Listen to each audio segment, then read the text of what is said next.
You think you know what it means to lose everything on a bet? You think putting your house on red at the casino is the ultimate gamble? Well, let me tell you about a time when men literally wagered their wives, their children, and their very souls on something as simple as which horse would cross the finish line first. Picture this. It's a sweltering afternoon in ancient Rome around 150 AD. The Circus Maximus is packed with 250,000 screaming Romans, and you're sitting there, sweat dripping down your face, clutching a piece of papyrus that represents everything you own. Your wife is sitting next to you, completely unaware that in the next 10 minutes, she might belong to the fat merchant 3 rows down who's been eyeing her all afternoon. This isn't some Hollywood drama. This wasn't rare. This was Tuesday in the Roman Empire. See, when we think about Roman chariot racing today, we imagine some thrilling sport where brave charioteers risked their necks for glory and gold. And sure, that happened, but what we don't talk about, what gets conveniently left out of your history textbooks, is that chariot racing was also the absolute most degenerate gambling scene in human history.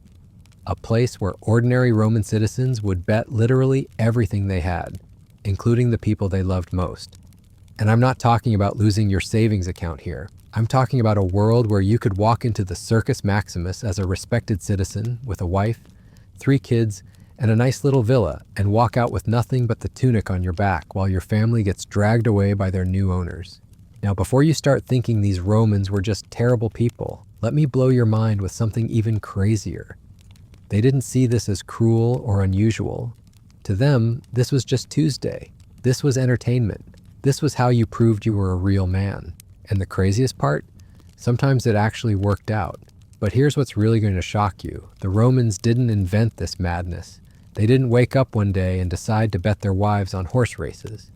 No, this was the culmination of centuries of gambling culture that had been building and building until it reached this absolutely insane peak where human beings became poker chips. And the stories. Oh, the stories we have from this time period. There's the senator who bet his daughter on a race and won so big he bought 3 more daughters from other families. There's the baker who lost his wife to a gladiator, only to win her back the next week along with the gladiator's sister.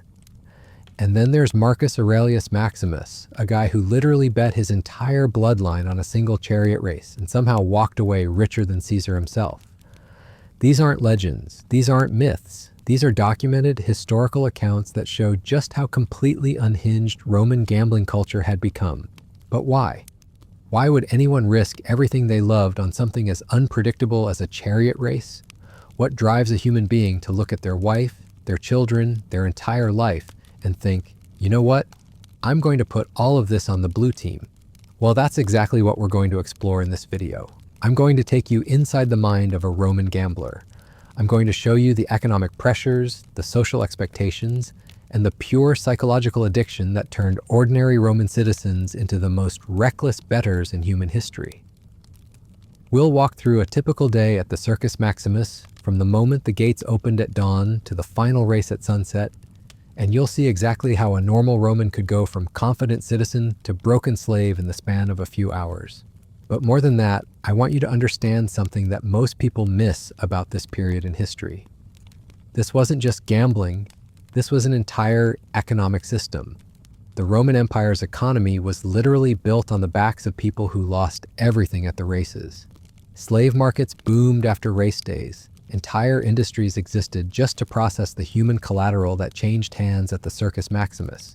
And here's the part that's going to make your skin crawl. The Romans were so good at this, so efficient at turning gambling losses into economic gain, that they created an entire legal framework around it. There were official forms you had to fill out to bet your wife. There were government officials whose only job was to process human gambling debts. There were even specialized lawyers who did nothing but handle the paperwork when families got broken up by bad bets. This wasn't chaos. This was organized, systematic, government-sanctioned human trafficking disguised as entertainment.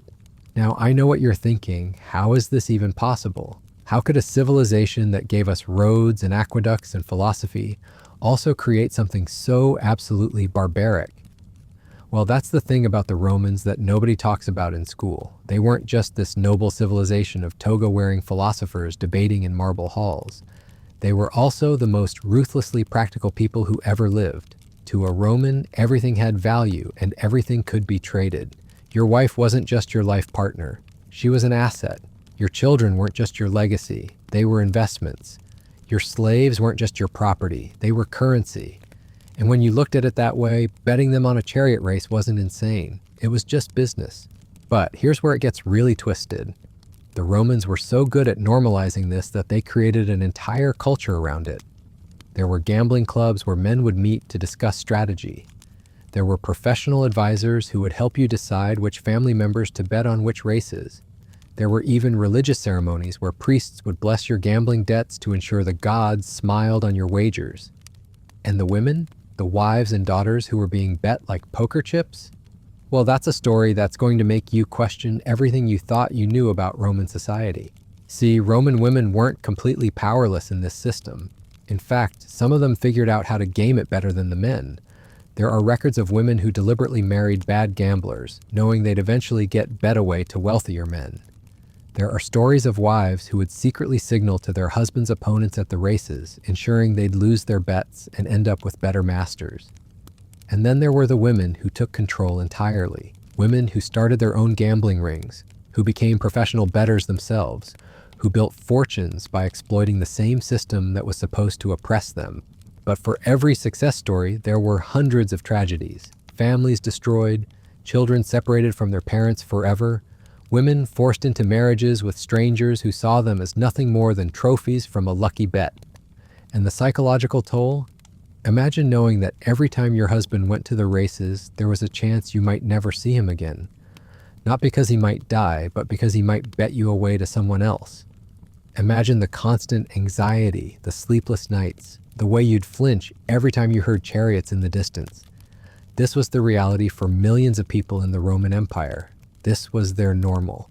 But here's what's really going to blow your mind. This system worked, not morally, obviously, not ethically, but economically. The Romans created one of the most efficient wealth redistribution systems in human history.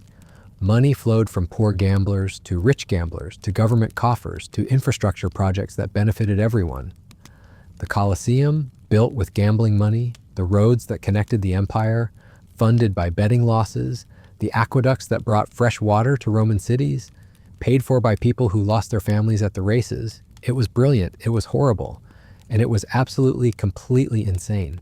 Now you might be wondering how we know all this. How do we have such detailed records of something so dark and twisted? Well, the Romans were nothing if not thorough record keepers. They documented everything, every bet, every loss, every family that got torn apart. They kept meticulous records because this was big business, and big business requires good bookkeeping. We have papyrus scrolls detailing individual gambling debts. We have stone tablets listing the names of wives and children who changed hands at specific races. We have government documents outlining the tax revenue generated by human gambling. We even have personal letters from gamblers to their families, explaining why they had to bet them away. And the craziest part? Some of these letters are almost casual about it, like, "Hey honey, I had to put you up as collateral for the blue team in tomorrow's race, but don't worry, they're the favorites. Love you, see you after the races." As if betting your wife was just another day at the office. But before we dive deeper into how this system actually worked, before we explore the mechanics of human gambling and the stories of the people who lived through it, I need you to understand something crucial about Roman society. This wasn't happening in some primitive, barbaric culture. This was happening in the most advanced civilization on Earth. These were people who had hot running water, central heating, concrete that's still stronger than what we use today. They had newspapers, they had fast food restaurants, they had apartment buildings that would make modern architects jealous. And yet they also had a culture where you could lose your entire family on a single horse race.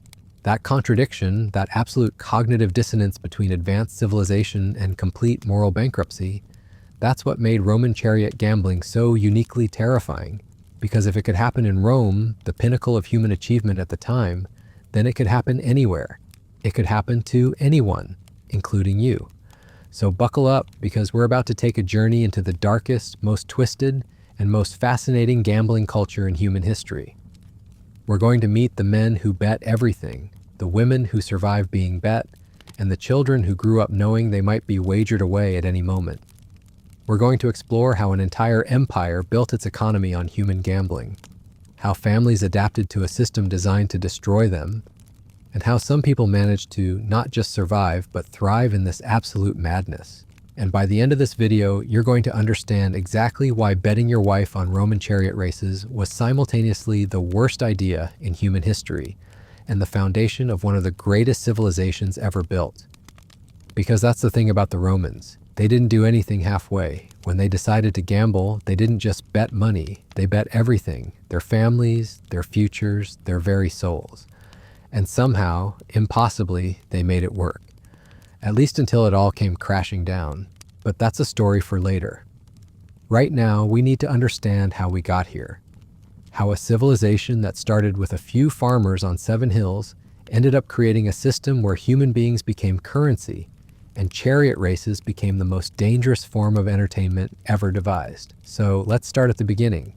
Let's talk about how the Romans learned to gamble, why they got so good at it, and how they eventually created a monster that would consume everything in its path. Because once you understand that, once you see how the Romans turned gambling from a simple game into an economic engine powered by human misery, you'll never look at a casino the same way again.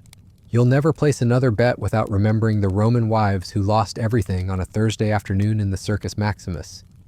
And you'll finally understand why sometimes the house always wins, because the house is willing to bet things that should never, ever be put at risk. Human lives, human dignity, human love. That's what it really costs to bet your wife on Roman chariot races. And that's just the beginning of this story. But before we dive into the blood-soaked sand of the Circus Maximus, before we meet the desperate men clutching their betting tablets with trembling hands, we need to understand something that's going to change everything you think you know about this story. See, when I first started researching Roman gambling culture, I thought I was going to find a bunch of degenerate idiots making terrible decisions. You know, the kind of people you see today blowing their rent money on scratch-off tickets. But what I found was something far more disturbing. These weren't stupid people. These weren't desperate criminals or social outcasts. The Romans who bet their wives on chariot races were doctors, merchants, soldiers, even senators. These were the backbone of Roman society, the respected citizens, the pillars of the community. And that's when it hit me. This wasn't a gambling problem. This was gambling as a solution. You see, the Roman Empire had a dirty little secret that nobody talks about in history class. For all their engineering marvels and military conquests, they had created an economic system that was absolutely brutal for the average citizen. Inflation was rampant. Taxes were crushing. Social mobility was virtually impossible. If you were born poor in Rome, you stayed poor. If you were born middle class, you watched your purchasing power evaporate year after year. And if you were born rich, well, you were probably the one collecting the gambling debts. So when Marcus the baker looked at his life, when he calculated that he'd never be able to afford his daughter's dowry, never be able to buy the shop next door to expand his business, never be able to climb out of the economic hole he was born into, what did he do? He didn't accept his fate. He didn't resign himself to mediocrity. He went to the races, because in the Circus Maximus, for the first and only time in his life, Marcus had a chance, a real chance, not to get rich slowly through decades of grinding labor, but to transform his entire existence in a single afternoon. And the Romans, being the brilliant social engineers they were, had made this system irresistible. Think about it. You're a Roman citizen and you're struggling. You work 16 hours a day just to keep food on the table. Your kids are growing up wearing the same clothes you wore when you were their age. Your wife hasn't had a new dress in 3 years. You're watching your neighbors, your friends, everyone around you trapped in the same endless cycle of work and poverty. But then race day comes around, and suddenly, everywhere you look, there are success stories. There's Gaius the blacksmith, who bet his forge 6 months ago and now owns 3 shops across the city. There's Quintus the soldier, who wagered his armor and walked away with enough gold to buy a villa. There's Lucius the farmer, who put his land up as collateral and now owns half the countryside. These aren't legends. These aren't stories your grandfather told you. These are your neighbors, people you see every day at the market, walking around in fine clothes, eating at the best restaurants, living the life you've always dreamed of. And they all got there the same way. They had the courage to bet everything on a single race. Now, what the Romans didn't advertise, what they conveniently left out of these success stories, was the mathematics. For every Gaius who won big, there were 50 other blacksmiths who lost their forges. For every Quintus who struck gold, there were 100 soldiers who ended up enslaved. For every Lucius who bought a villa, there were countless farmers whose families got scattered to the winds. But here's the brilliant, twisted genius of Roman gambling culture. They didn't hide these failures. They celebrated them. You heard me right. In Roman society, losing everything at the races wasn't seen as shameful. It was seen as heroic.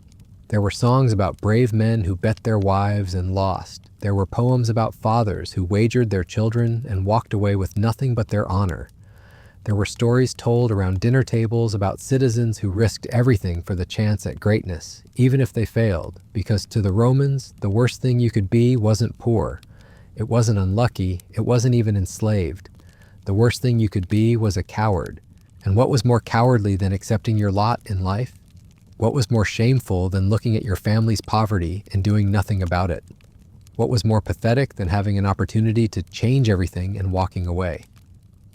So when Marcus the baker stood outside the Circus Maximus, clutching that papyrus that represented his wife's freedom, he wasn't thinking about the odds. He wasn't calculating risk versus reward. He was thinking about courage. He was thinking about what kind of man he wanted to be. And the Romans had spent centuries conditioning him to believe that real men bet everything. But here's where it gets really dark. The Romans didn't just encourage this gambling culture, they weaponized it. See, the Roman Empire was constantly at war. They needed soldiers, lots of soldiers, and the best soldiers, the most motivated fighters, were men who had something to prove. Men who had lost everything and needed to earn it back. Men who had been stripped of their dignity and were desperate to reclaim it. So what did the Romans do? They created a system where ordinary citizens would voluntarily gamble away their families, their freedom, their entire lives. And when these men inevitably lost, when they found themselves with nothing left but the clothes on their backs, the Roman military was there with open arms. Join the legions, they'd say, fight for Rome, win glory on the battlefield, earn enough to buy back your family. It was brilliant, absolutely diabolical, but brilliant. The Romans had created a recruitment system powered by gambling addiction. They were turning their own citizens into desperate soldiers by encouraging them to destroy their lives at the races. And it worked. The men who fought hardest, who showed the most courage in battle, who conquered the most territory for Rome, were often the same men who had lost their wives and children at the Circus Maximus. They had nothing left to live for except the chance to win it all back. But even this wasn't the most twisted part of the Roman gambling system. No, the most twisted part was what happened to the families that got bet away. Because remember, when Marcus bet his wife and lost, she didn't just disappear. She didn't cease to exist. She became property, and property has value, and value can be leveraged. So let's say Marcus loses his wife to Cassius, the wine merchant. Cassius now owns her, but Cassius is also a gambler. And next week, there's another race, and Cassius is feeling confident about the red team. So now Marcus's wife is collateral again. She's being bet by her new owner on a different race. And if Cassius loses, she moves to another owner, and another, and another. Some Roman women changed hands dozens of times in a single season. They'd wake up in one household and go to sleep in another. They'd have breakfast with one family and dinner with complete strangers. They'd spend their days never knowing if they'd still be there tomorrow. And the children who got bet alongside their mothers? They grew up in a world where love was temporary, where family was conditional, where the people they called parents might trade them away for a chance at winning big. Imagine being 8 years old and watching your father fill out the paperwork to bet you on the blue chariot. Imagine sitting in the stands, knowing that if your color loses, you'll go home with the strange man 3 rows down who's been staring at you all afternoon. Imagine trying to cheer for your team while simultaneously hoping they lose, because at least your current owner is kind to you. This was childhood for thousands of Roman kids. This was their normal.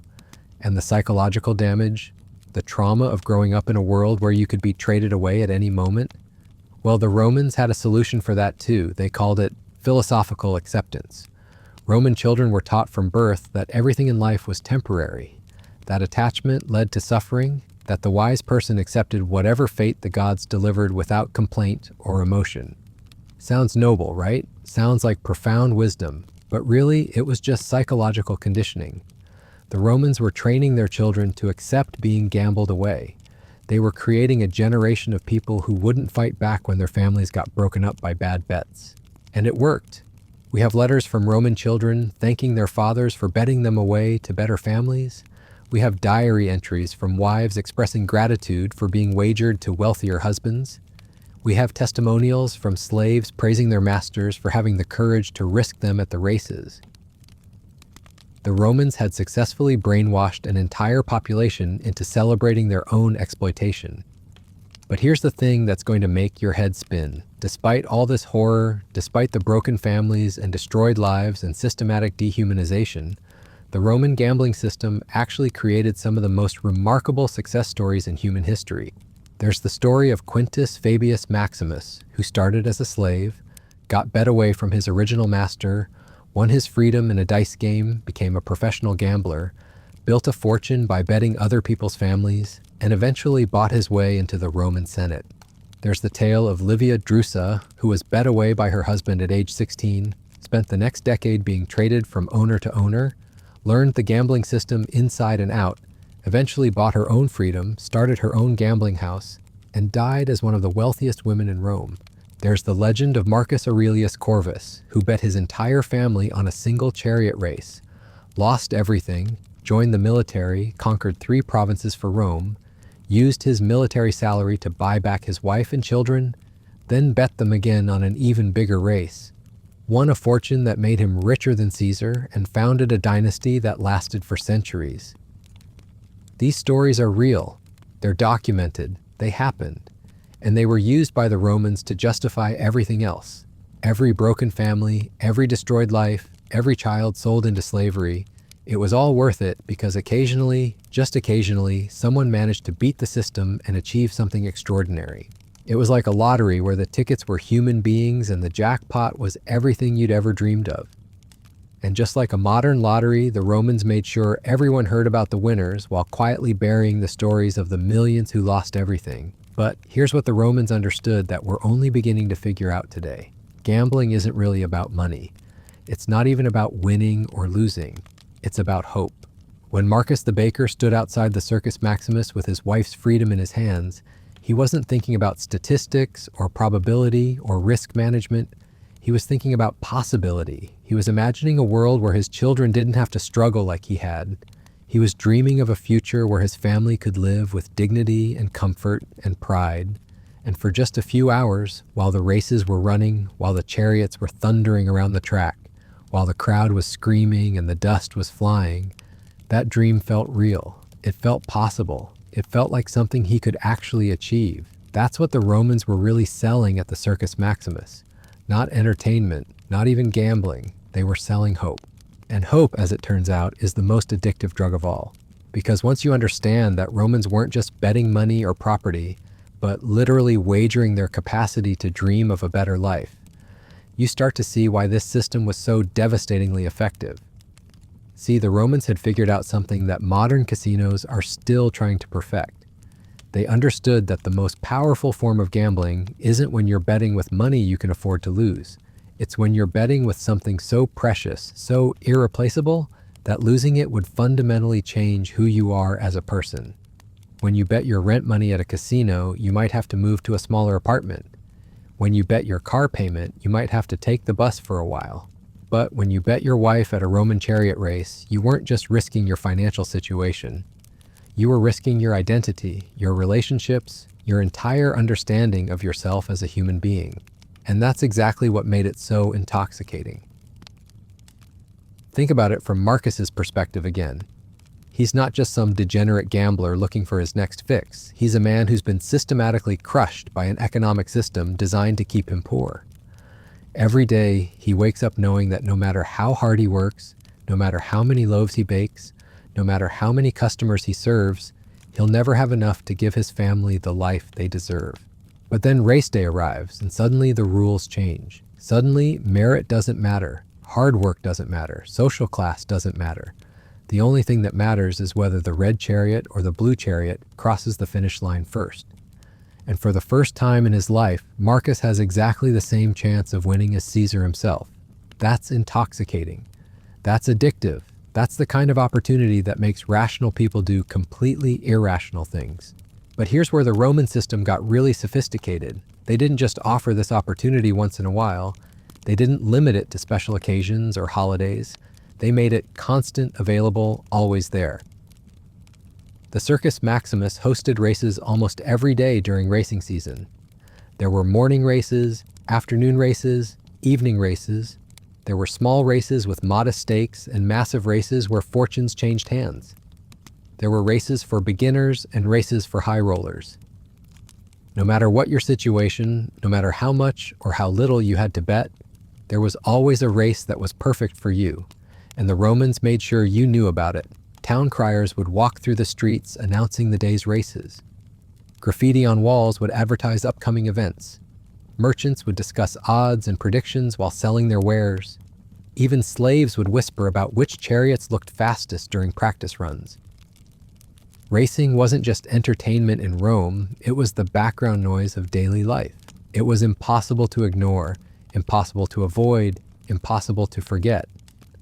And just in case you somehow managed to resist the temptation, the Romans had built-in social pressure to drag you back in. See, if you were a Roman man and you didn't gamble, you weren't just missing out on potential riches. You were violating social expectations. Real Romans took risks. Real Romans had courage. Real Romans bet big.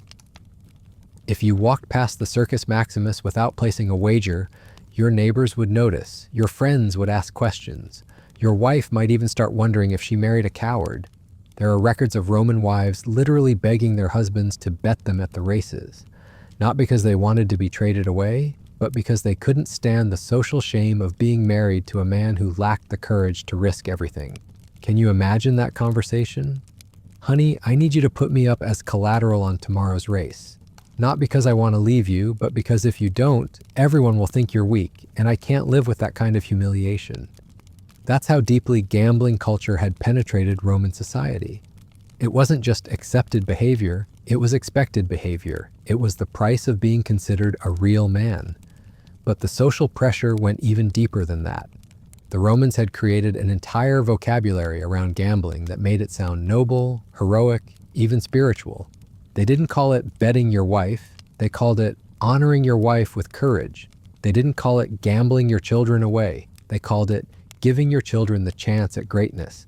They didn't call it destroying your family, they called it testing your family's strength. The language was designed to make moral cowardice sound like moral courage, to make selfishness sound like sacrifice, to make addiction sound like virtue, and it worked so well that Roman philosophers actually developed entire schools of thought around gambling ethics. There were treatises on the proper way to bet your family. There were debates about which relatives it was acceptable to wager and which ones should be kept off the table. There were religious ceremonies where priests would bless your gambling debts and pray for your success at the races. The Romans had turned family destruction into a moral philosophy. But perhaps the most twisted aspect of this whole system was how it treated the actual victims. The wives, children, and slaves who got bet away weren't seen as casualties of an out-of-control gambling culture. They were seen as participants in a grand social experiment. When a wife got traded to a new husband because of a bad bet, Roman society didn't mourn for her lost freedom. They celebrated her opportunity to prove her adaptability. When children got separated from their parents because of gambling debts, Romans didn't see it as trauma. They saw it as character building. There's a surviving letter from a Roman mother to her daughter, written after the mother had been bet away to a new family.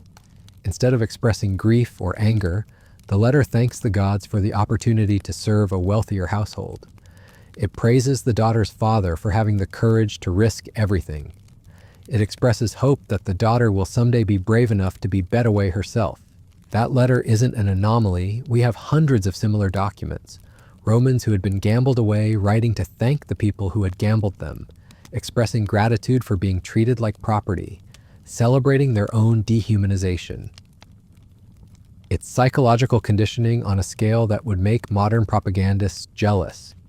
And the children who grew up in this system, the ones who never knew if they'd wake up in the same house tomorrow, they didn't rebel against it. They embraced it. They internalized it.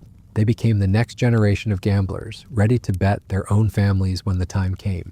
Because that's what the Romans had really created, not just a gambling system, but a self-perpetuating cycle of family destruction that got stronger with each generation.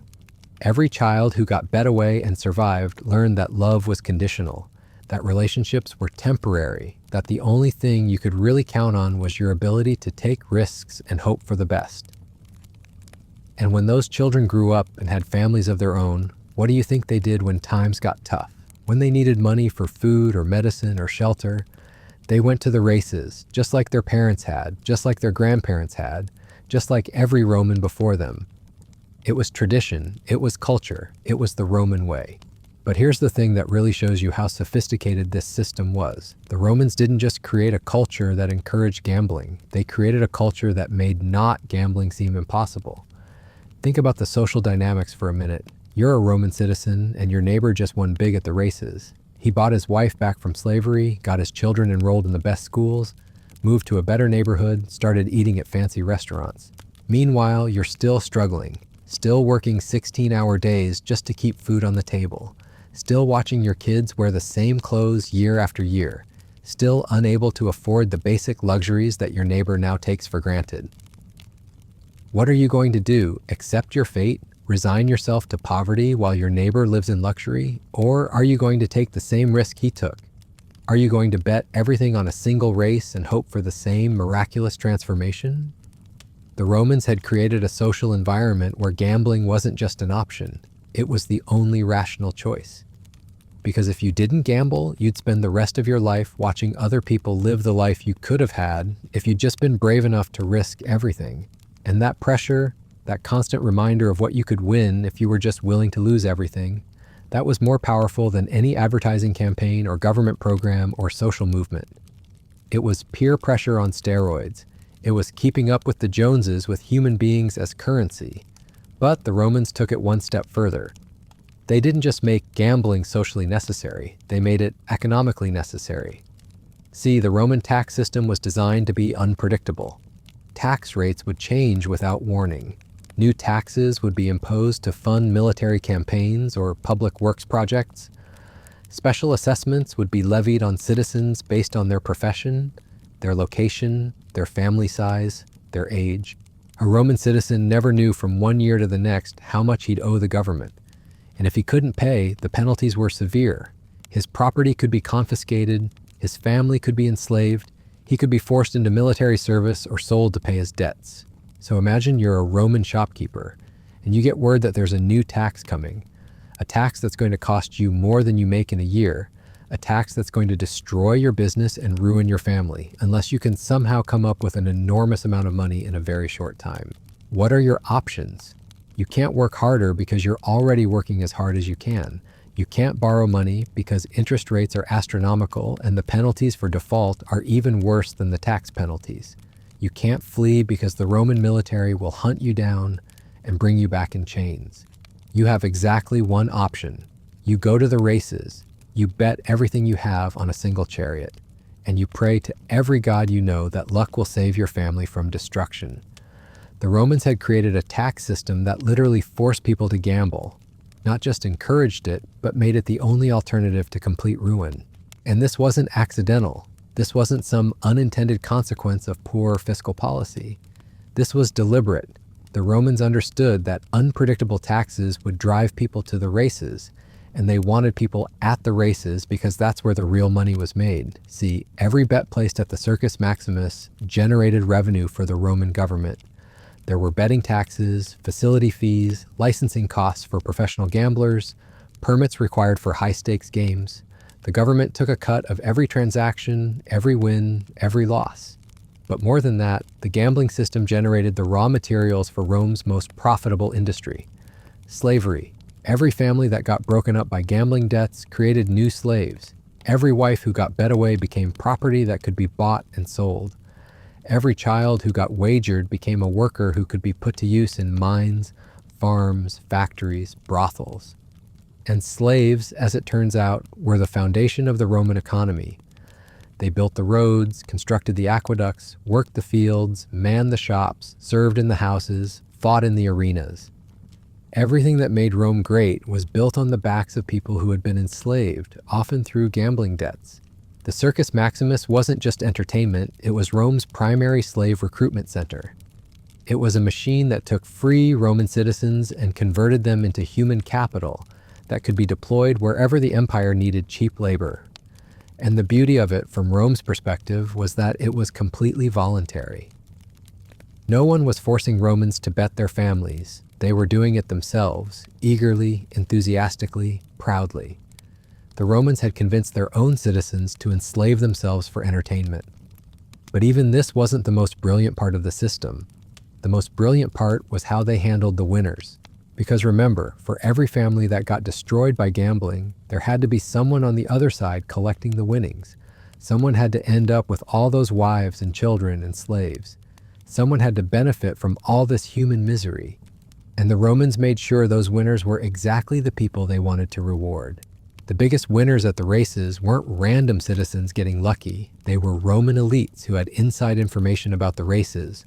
They were government officials who knew which chariots had been sabotaged and which ones had been given performance-enhancing drugs. They were wealthy merchants who could afford to bet on multiple races and absorb the losses while waiting for the big wins. In other words, the people who won the most human collateral were the people who already had the most power, and every family they won made them more powerful still. A senator who won a dozen wives in a good racing season now had a dozen new households under his control. A merchant who collected 50 children from gambling debts now had 50 new workers for his businesses. A general who accumulated 100 slaves from the races now had 100 new soldiers for his armies. The gambling system wasn't just generating slaves, it was concentrating them in the hands of the people who could use them most effectively to maintain and expand Roman power. It was wealth redistribution in reverse. Instead of taking from the rich and giving to the poor, it was taking from the poor and giving to the rich. And it was doing it through a system that the poor themselves enthusiastically supported. The Romans had created the perfect scam. They had convinced their victims to participate in their own exploitation while believing they were heroes for doing it. And the scale of this operation was staggering. During peak racing season, the Circus Maximus could process thousands of human gambling transactions per day. Families would arrive in the morning as free citizens and leave in the evening as property of strangers. Children would wake up with one set of parents and go to sleep with another. Wives would start the day married to farmers and end it owned by senators. The human cost was incalculable, but the economic benefits, from Rome's perspective, were extraordinary. All of this wealth, all of this power, all of this human capital, flowing from the bottom of society to the top through a system that everyone believed was fair, exciting, and honorable. The Romans had weaponized hope itself, and they'd done it so effectively that even today, more than 2,000 years later, we still struggle to understand how a civilization capable of such remarkable achievements could also create such systematic cruelty. But now you know. Now you understand that it wasn't despite their achievements that the Romans created this gambling system. It was because of this gambling system that they were able to achieve so much. The roads, the aqueducts, the monuments, the military conquests, the cultural innovations that we still admire today, they were all built with the proceeds from human gambling. They were all paid for by families destroyed at the races. That's the real legacy of Roman chariot racing. Not the excitement of the sport, or the skill of the drivers, or the engineering marvels of the Circus Maximus. The real legacy is what happens when a society decides that human beings are acceptable collateral for entertainment. And once you understand that, once you see how the Romans turned family destruction into economic growth, you start to understand why this story matters today. Because the Romans weren't uniquely evil, they weren't monsters. They were people, just like us, who found themselves in a system that rewarded cruelty and convinced them it was virtue. And if it could happen to them in their advanced, sophisticated, enlightened civilization, then it could happen to anyone. It could happen to us. But here's where the story takes a turn that's going to make everything I've told you so far seem almost quaint by comparison, because we haven't even talked about the professionals yet. See, when you have a system this lucrative, this systematically profitable, you don't just leave it to amateur gamblers stumbling around hoping to get lucky. You create an entire industry around it. You develop specialists, you build infrastructure, You turn human gambling into a science, and that's exactly what the Romans did. By 200 AD, there were professional gambling houses throughout the empire that did nothing but facilitate human betting. These weren't just bookmakers taking odds on chariot races, these were sophisticated financial institutions that had turned family destruction into a legitimate business model. Picture walking into one of these establishments, the marble floors gleaming, the walls lined with detailed charts showing the bloodlines of every family in the city, their assets carefully cataloged, their betting histories meticulously recorded. There were specialists who could evaluate a wife's market value based on her age, beauty, domestic skills, and childbearing potential. There were experts who assessed children like livestock, rating their intelligence, physical strength, and training potential. They had actuaries who calculated the precise odds of different family combinations. They had lawyers who specialized in the paperwork required to transfer human ownership. They had enforcers who made sure gambling debts got paid, no matter how reluctant the families involved might be. And they had something even more sinister than that. They had what they called cultivation specialists. These were people whose job was to identify promising gambling prospects and slowly, carefully, methodically draw them into the system. They'd befriend struggling shopkeepers, offer loans to farmers facing bad harvests, provide business advice to artisans trying to expand their workshops. But here's the twist. The loans came with terrible terms. The business advice was designed to fail. The friendship was fake, calculated to create financial desperation that could only be solved by taking bigger and bigger risks at the races. Marcus the baker didn't just wake up one day and decide to bet his wife on a whim. He was cultivated, targeted, systematically prepared for that moment when he'd be desperate enough to risk everything. There were professionals whose entire career was built around identifying men like Marcus and slowly destroying their financial stability until gambling seemed like their only option. They were farmers of human misery, carefully tending crops of desperation until they were ready to harvest. And the most disturbing part, these cultivation specialists kept detailed records of their work. We have surviving documents that read like instruction manuals for psychological manipulation, step-by-step guides for identifying vulnerable families, creating artificial crises, and timing the perfect moment to suggest a solution at the races. One document, found in the ruins of Pompeii, literally contains the phrase, "The subject will be ready for maximum stakes gambling within 18 months of initial contact." It's written in the same matter-of-fact tone you'd use to describe breeding livestock or growing crops, because that's what Romans had become in their own society. Crops, livestock. Resources to be managed and harvested by professionals who understood the system better than they did. But even the cultivation specialists weren't the top of this pyramid. Above them were the syndication masters. These were the people who had figured out how to scale human gambling beyond individual bets and turn it into an industrial operation. Instead of just betting families at individual races, they created what we might recognize today as derivatives markets. They bet on the outcomes of multiple races simultaneously. They created complex financial instruments that allowed investors to buy shares in the gambling losses of entire neighborhoods. They developed insurance products that protected wealthy Romans against the risk of their own gambling debts. Imagine a financial product where you could invest in the future enslavement of a specific family, even if that family hadn't gone to the races yet. Where you could buy futures contracts on children who were still in their mother's wombs, betting on whether they'd end up enslaved by gambling debts before they reached adulthood. The Romans created these products, they traded them on organized exchanges, they regulated them through government agencies, they taxed them as legitimate financial instruments, they had turned human trafficking into a stock market. And just like any sophisticated financial market, it attracted the best and brightest minds of the era. Mathematicians developed new ways to calculate gambling probabilities. Engineers designed better systems for processing human collateral. Philosophers created ethical frameworks that justified the whole operation. There's a surviving treatise by a Roman scholar named Gaius Petronius Maximus titled On the Moral Necessity of Human Wagering. It's 47 pages of careful argumentation explaining why betting your family at the races isn't just acceptable, but actually a moral obligation. His reasoning, that keeping your family in poverty when you could potentially elevate them through gambling is a form of cruelty, That refusing to take risks on their behalf shows a lack of love. That accepting mediocrity when greatness is available through wagering demonstrates moral cowardice. He literally argued that not betting your wife and children was a form of child abuse. And this wasn't some fringe opinion. This was mainstream Roman intellectual thought. University professors taught courses on optimal family gambling strategies. Religious leaders preached sermons about the spiritual benefits of risking everything at the races. Government officials published guidelines for responsible human wagering.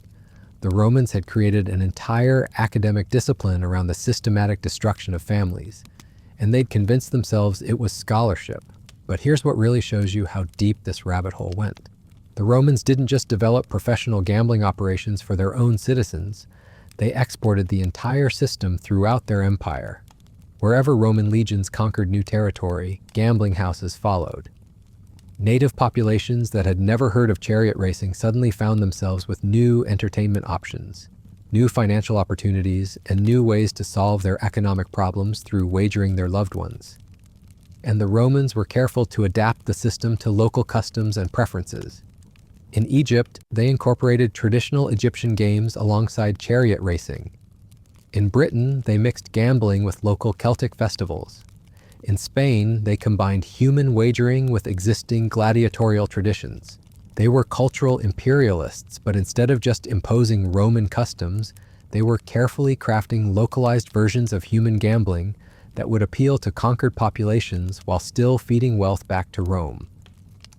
There are records of Roman administrators conducting detailed studies of local marriage customs, family structures, and economic systems, all with the goal of designing gambling formats that would be most effective at breaking up indigenous families and converting them into Roman slaves. They approached cultural destruction like a science, with hypotheses, experiments, and measurable results. And it worked. Within a generation of Roman conquest, you'd have local populations voluntarily enslaving themselves through gambling systems that felt familiar and culturally appropriate, even though they were actually sophisticated wealth extraction mechanisms designed to benefit the Roman elite. The Romans didn't just conquer territory, they conquered minds. They made their victims grateful for the opportunity to destroy themselves. But perhaps the most chilling aspect of this entire system was how it handled the children. Because when you're systematically breaking up families through gambling, you end up with a lot of orphaned kids who need to be processed through the system. The Romans solved this problem by creating what they called training academies. These were institutions where children who had been separated from their families through gambling debts were educated, not to become free citizens, but to become more valuable slaves. Boys were trained as gladiators, craftsmen, soldiers, or administrative assistants, depending on their aptitude. Girls were trained as domestic servants, entertainers, or specialized workers based on their physical characteristics and abilities. But here's the twisted part. The training wasn't just practical, it was psychological. These children were taught to be grateful for their enslavement. They were told that being bet away by their parents was actually a gift because it gave them opportunities they never would have had as free citizens. They were shown examples of successful slaves who had earned their freedom and achieved great things. They were taught songs and stories about the honor of serving Rome through bondage. They were indoctrinated with the belief that slavery was actually a form of education that would prepare them for eventual freedom and success. The Romans were literally brainwashing children into celebrating their own exploitation. And these training academies weren't hidden away in some dark corner of the empire. They were prestigious institutions. Wealthy Romans would pay extra to buy slaves who had been trained in these academies because they were known for producing higher quality human property. There were academy rankings, like modern university rankings, based on the success rates of their graduates. There were academic competitions where different training institutions would show off their best students. There were graduation ceremonies where children would publicly thank their trainers for preparing them for lives of servitude. The Romans had turned child trafficking into an educational system, complete with academic standards and performance metrics. But even this wasn't the most sophisticated part of their operation. The most sophisticated part was how they handled the psychology of the gamblers themselves. See, the Romans understood something that modern casinos are still trying to figure out. The most addictive form of gambling isn't when you win or when you lose. It's when you almost win, when you come close enough to taste victory but fall just short. So they rigged the system to maximize near misses. They'd make sure that gamblers would regularly come within a single horse length of winning back their families. They'd arrange for last-second lead changes that would snatch victory away just before the finish line. They'd create situations where gamblers would walk away thinking, if I just bet on the red chariot instead of the blue one, I'd have my wife back right now. These near misses were more powerful than actual wins because they created the illusion that success was just one more bet away, that the system was fair and winnable, and that previous losses were just bad luck rather than inevitable mathematical outcomes. They had psychologists, though they didn't call them that, whose job was to study gambling behavior and figure out how to make the experience as addictive as possible. They experimented with different payout ratios, different race formats, different betting structures, all with the goal of maximizing the number of people who would return to bet again and again until they had nothing left. And they documented their findings.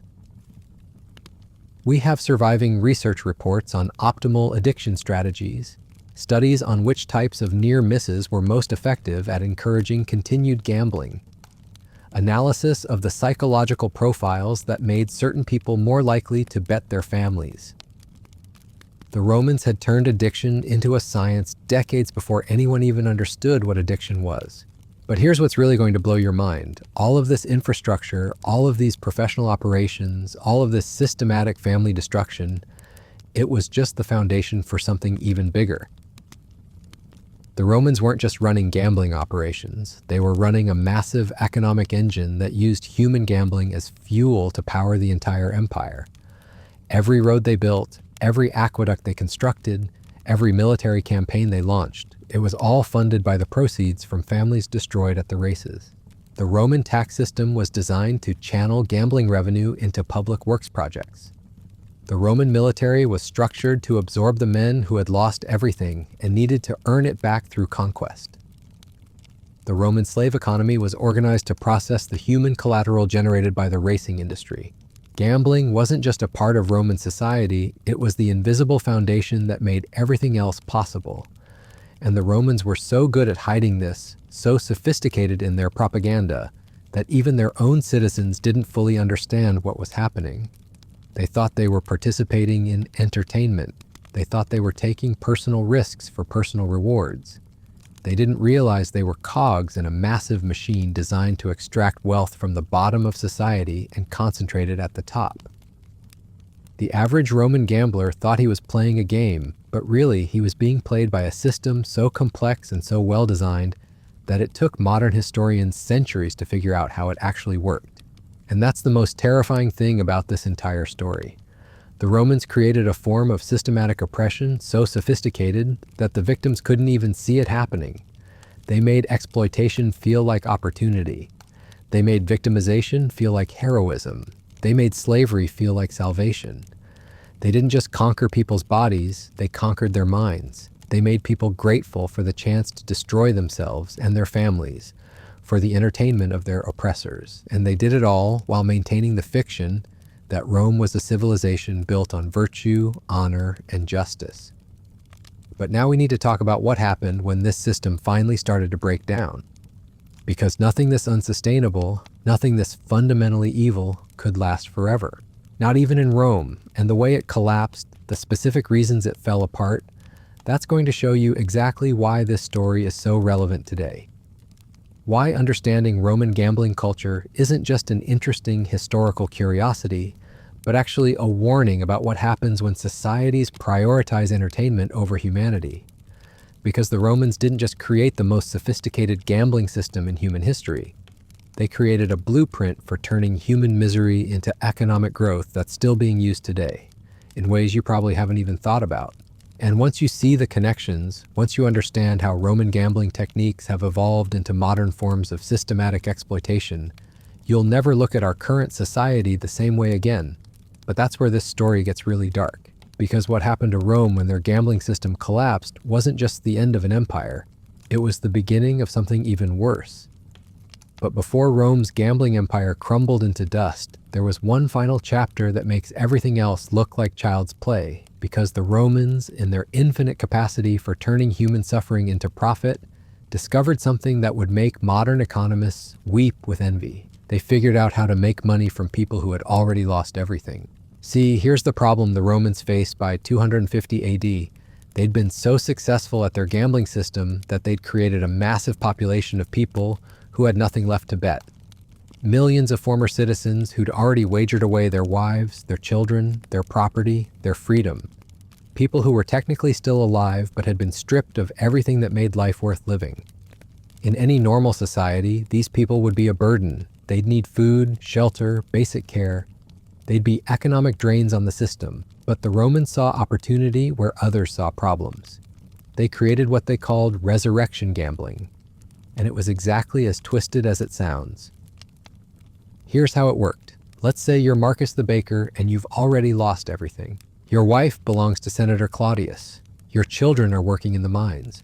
Your shop has been seized to pay your gambling debts. You're living on the streets, begging for scraps, completely broken. Under any normal system, that would be the end of your story. But the Romans gave you one final option, one last chance to win it all back. You could bet your afterlife. I'm not speaking metaphorically here.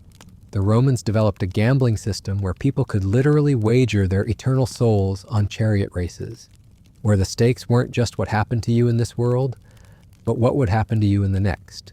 They'd convince themselves and their victims that the gods were actively involved in the races, that divine intervention determined which chariots won and lost, that by betting on the races, you were actually engaging in a form of religious communion with the deities who controlled fate itself. So if you had nothing left in this life to wager, you could bet your standing in the afterlife. You could risk eternal punishment in exchange for the chance to win back everything you'd lost. And the Romans created an entire theological framework to support this. They had priests who would officially record these soul bets. They had religious ceremonies where the gods would be formally notified of the wagers. They had sacred contracts written on blessed papyrus that bound not just your earthly body, but your immortal spirit. Imagine being so broken, so desperate, so completely destroyed by gambling that you'd literally risk eternal damnation for the chance to see your family again. Imagine standing in the Circus Maximus completely penniless, signing a document that condemned your soul to hell if the blue chariot didn't win. That was the final evolution of Roman gambling culture. They'd found a way to extract value from people who had absolutely nothing left to give. But here's the most diabolical part. The Romans structured these soul bets so they were almost impossible to win. See, when you're betting your eternal afterlife, the Romans argued, the gods demand much higher odds. So instead of simple win or lose propositions, soul bets required incredibly specific outcomes. You might have to correctly predict not just which chariot would win, but by how many lengths, at what time of day, with which specific horses, in what weather conditions. The complexity was intentional. It made soul bets feel more legitimate, more religious, more like genuine divine communication rather than simple gambling, but it also made them mathematically impossible to win. So desperate Romans would bet their souls on races they had virtually no chance of winning, convinced they were engaging in sacred ritual when they were actually just feeding more wealth to the same elites who'd already destroyed their earthly lives. The Romans had figured out how to profit from damnation itself, and the psychological impact on Roman society was devastating. You had millions of people walking around believing they'd already condemned themselves to eternal punishment. People who'd bet their souls and lost, who now faced not just earthly misery, but the certainty of infinite torture after death. This created a population of the spiritually dead, people who had no hope, no future, no reason to care about anything because they'd already forfeited their eternal souls for a few hours of false hope at the races. But the Romans found ways to profit from this despair, too. They created what they called redemption industries. Businesses that promised to help soul gamblers find ways to win back their eternal salvation. Priests who claimed they could negotiate with the gods on behalf of the damned. Temples that sold expensive rituals designed to break soul gambling contracts. Of course, these redemption services were scams. The same elites who'd profited from the original soul bets were now profiting from people's desperate attempts to escape the consequences. They'd created a complete economic ecosystem around spiritual desperation, and it worked because people who believe they're damned will pay anything for even the slyest chance of salvation. The Romans had discovered that fear of eternal punishment was even more profitable than fear of earthly loss. But this level of systematic cruelty couldn't sustain itself indefinitely. By 300 AD, Roman society was fracturing under the weight of its own evil. You had millions of people who'd lost everything and had no hope of getting it back. Millions more who believed they were destined for eternal damnation. An entire population that had been psychologically broken by a system designed to extract every possible form of value from human suffering. And these people were angry, not just disappointed or frustrated, but filled with a rage so deep, so pure, so completely justified that it burned like holy fire. They'd figured out what had been done to them. They'd realized that their entertainment had been systematic exploitation. They'd discovered that their courage had been manipulated addiction. They'd understood that their bad luck had been calculated theft, and they wanted revenge. The first signs of rebellion appeared around 315 AD. Small groups of former gamblers began attacking gambling houses. Soul bet victims started assassinating the priests who'd facilitated their spiritual enslavement. Families that had been broken up by the races began hunting down the elites who'd profited from their destruction. But this wasn't random violence. This wasn't mindless rage. These people had been educated by the Roman system itself. They'd learned organizational skills from the military. They'd learned financial strategies from the gambling houses. They'd learned manipulation techniques from the very people who'd manipulated them. And they used all of these skills to systematically dismantle the empire that had created them. They didn't just burn down individual gambling operations, they destroyed the entire infrastructure. They didn't just kill individual elites, they eliminated entire bloodlines. They didn't just rebel against specific policies. They rejected the foundational principles of Roman civilization itself. And the most terrifying part, from Rome's perspective, was that the rebels were completely immune to the psychological techniques that had controlled Roman society for centuries. You couldn't offer them hope because they'd learned that hope was a weapon used against them. You couldn't promise them wealth because they'd seen what the pursuit of wealth had cost them. You couldn't threaten them with punishment because they already believed they were damned. The Romans had created a population of people who had nothing left to lose and nothing left to believe in except their own rage. And that rage burned the empire to the ground. By 350 AD, the Western Roman Empire was in complete collapse. Not because of barbarian invasions or economic problems or political corruption, though those played a role, but because millions of Roman citizens had decided that their own civilization deserved to be destroyed. They sabotaged roads, poisoned water supplies, burned libraries, assassinated officials, and systematically dismantled every institution that had made Rome powerful. They did to the empire what the empire had done to their families. They bet everything on its destruction, and they won. But here's the part that's going to make your blood run cold. When Rome fell, the gambling system didn't die with it. It evolved. It adapted. It found new hosts. The elites who'd profited from Roman gambling culture didn't just disappear when the empire collapsed. They took their techniques, their knowledge, their systematic understanding of how to turn human weakness into wealth, and they spread it throughout the world. Some went to Byzantium and created gambling systems based on religious tournaments. Others went to the emerging kingdoms of Europe and developed feudal systems that were essentially large-scale gambling operations where nobles bet peasants on military campaigns. Still others went to Asia and Africa and the Americas, carrying with them the fundamental insights of Roman gambling culture. That people will bet anything if you make them desperate enough, that hope is more addictive than any drug, and that the most profitable form of exploitation is the kind where victims thank you for destroying them. The technique spread like a virus through human civilization. Every culture they touched developed its own version of systematic gambling, its own way of turning family destruction into entertainment, its own methods for convincing people that their exploitation was actually their salvation. And the most chilling part is that we're still living with the consequences today. Because when you look at modern society with the knowledge of Roman gambling culture, when you understand the psychological techniques they developed and the economic principles they discovered, you start seeing their influence everywhere. The casino industry that promises ordinary people they can transform their lives with a single lucky bet. The lottery systems that convince the poor to voluntarily tax themselves for the fantasy of wealth. The debt-based economy that encourages people to bet their financial futures on investments they don't understand. The social media platforms that turn human attention into gambling chips, where every post is a bet on validation and every scroll is a pull of a slot machine lever. The political systems that encourage citizens to bet their rights and freedoms on promises that will never be kept.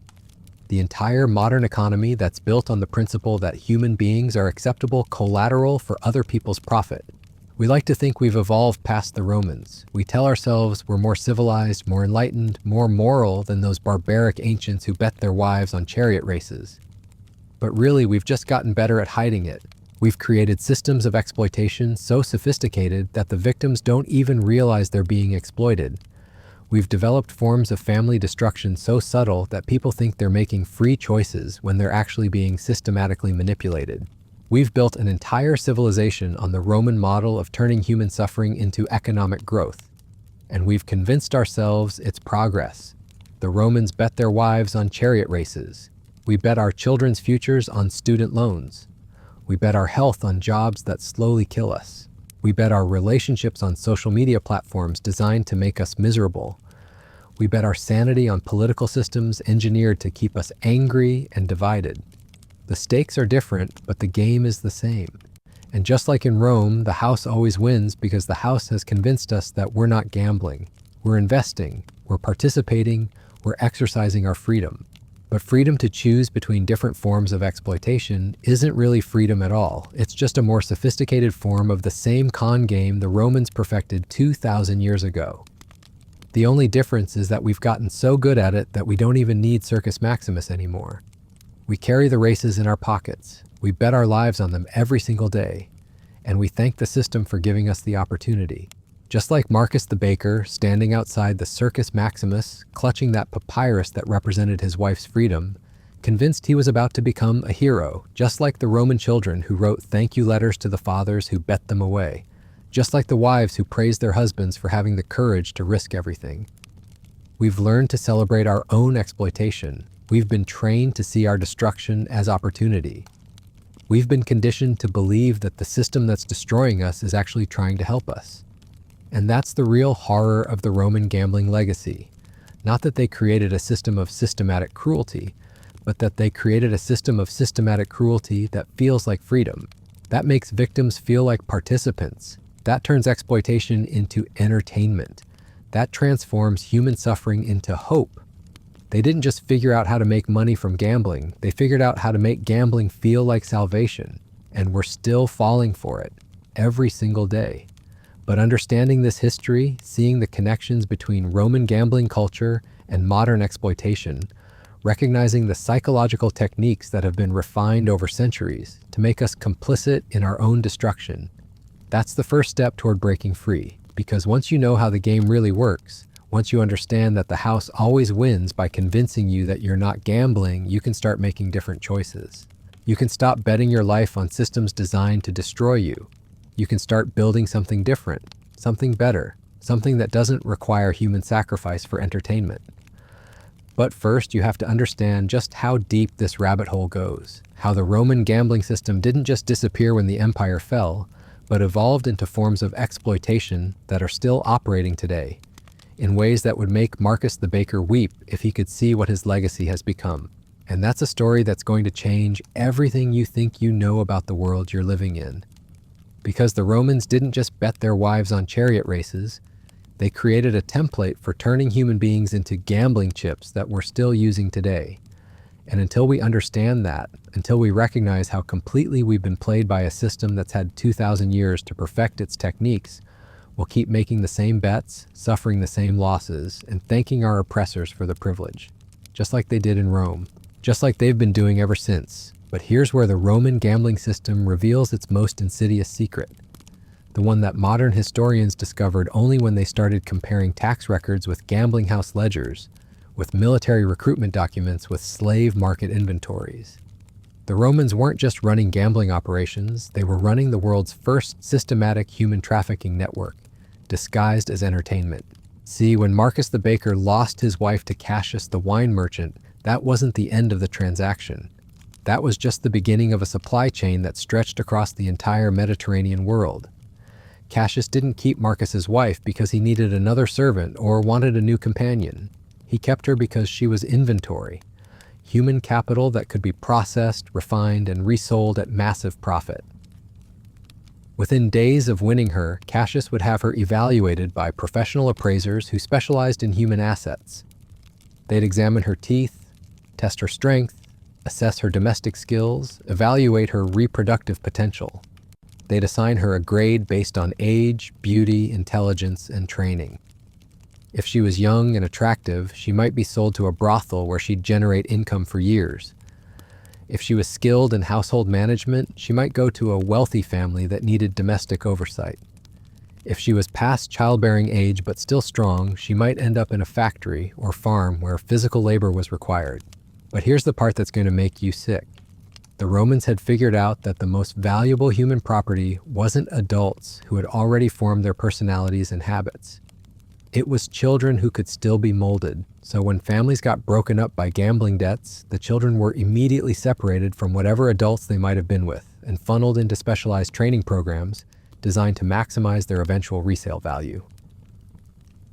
Boys with physical potential were sent to gladiator schools where they'd be trained to fight and die for entertainment. Boys with intellectual ability were educated as scribes, accountants, or administrators. Boys with artistic talent were trained as musicians, performers, or decorators.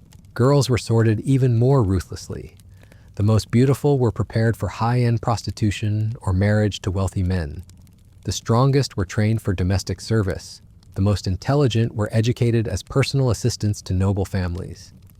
And the children who didn't fit any of these categories, the ones who were too weak or too slow or too damaged by the trauma of being bet away by their parents, they were used for medical experiments. Living test subjects for Roman physicians who wanted to understand human anatomy and physiology. Children who'd been gambled away by their fathers were dissected alive by doctors who needed to study how organs functioned. The Romans had turned child sacrifice into medical research, and they'd made gambling families provide the victims. But even this wasn't the most sophisticated part of their operation. The most sophisticated part was how they managed the psychological conditioning of their human inventory. See, the Romans understood that a slave who believed in their enslavement was more valuable than a slave who had to be controlled through force.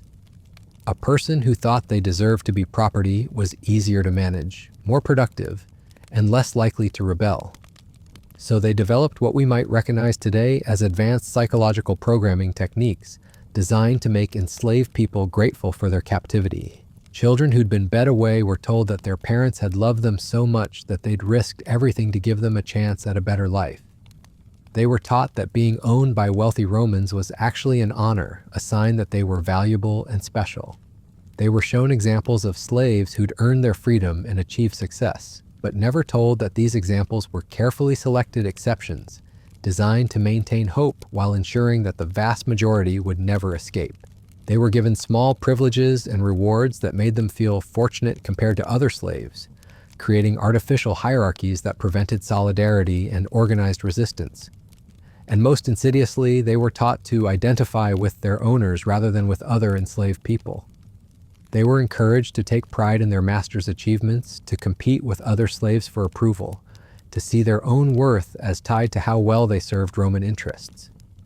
The Romans had figured out how to make slavery feel like family membership, how to make exploitation feel like opportunity, how to make victims feel grateful for their victimization. And they applied these techniques systematically across their entire human trafficking network with the same precision they brought to engineering aqueducts or organizing military campaigns. But here's what's really going to blow your mind. The Romans didn't develop these psychological control techniques through trial and error. They developed them through systematic experimentation on the children who'd been bet away by gambling families. There are surviving documents from Roman research institutions that describe in clinical detail how different forms of psychological manipulation affected enslaved children's behavior, productivity, and loyalty.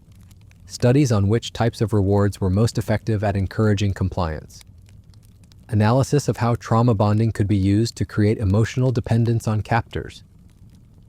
The Romans were conducting psychological warfare research on children whose only crime was having fathers who couldn't resist betting everything on a chariot race. They'd turned human trafficking into a science with hypotheses, controlled experiments, and measurable results. And the data they collected wasn't just used to improve their slave management techniques, it was used to refine their gambling operations to produce exactly the kind of psychological damage that made people easiest to control. They discovered that children who'd been abandoned by gambling parents were more compliant than children who'd been captured in war. That wives who'd been bet away by their husbands were more loyal than women who'd been purchased directly. That families broken up by gambling debts produced more psychologically malleable slaves than families destroyed by any other method. So they deliberately structured their gambling systems to maximize family trauma. They created betting formats specifically designed to force parents to choose between different children. They offered odds that encouraged husbands to wager their wives in particularly humiliating ways. They invented games where the psychological damage was as important as the financial outcome. The Romans had weaponized family love itself, turning it into a tool for producing more valuable human property. And they documented everything, every technique, every result, every innovation in human psychological control. They created libraries full of research on how to break people's spirits while making them grateful for the experience. These libraries survived the fall of Rome. The techniques spread throughout the world, and they've been refined and perfected over the centuries by every civilization that discovered them. The modern advertising industry that convinces people to buy things they don't need with money they don't have, built on Roman psychological manipulation techniques developed through experiments on gambling victims. The political propaganda systems that make people vote against their own interests while feeling patriotic about it. Based on Roman research into trauma bonding and identity manipulation, the social media algorithms that make people addicted to platforms that make them miserable, powered by insights into human psychology that the Romans gained by studying children who'd been bet away by their parents. We like to think we invented psychological manipulation. We imagine that modern techniques for controlling human behavior are products of 20th century innovation. But really, we're just using tools that the Romans perfected 2,000 years ago through systematic experimentation on the victims of their gambling industry.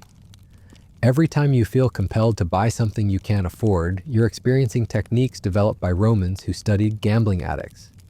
Every time you find yourself defending a system that exploits you, you're demonstrating conditioning methods refined through experiments on enslaved children. Every time you feel grateful for opportunities that are actually forms of exploitation, you're responding exactly the way Roman psychologists trained their test subjects to respond. The Romans didn't just create a gambling system, they created a comprehensive technology for controlling human behavior that we're still using today. And just like in Rome, the people being controlled don't realize it's happening. They think they're making free choices. They believe they're acting in their own interests. They feel grateful for the opportunities they're being given. They have no idea they're experimental subjects in a psychological control system that's been operating for 2 millennia. But here's where the Roman system reached its ultimate evolution. By 350 AD, they'd gotten so sophisticated at psychological manipulation that they no longer needed physical gambling houses or chariot races to generate human property. They'd created what they called distributed gambling networks, systems where the gambling happened in people's minds rather than at physical locations. Roman citizens would be psychologically conditioned to make choices that felt like personal decisions, but were actually calculated bets against their own well-being. They'd be manipulated into sacrificing their families, their health, their futures, their sanity, all while believing they were acting rationally and independently. The Romans had figured out how to make people gamble away their lives without ever setting foot in a casino. They'd created a form of mental slavery so complete that the victims administered it to themselves.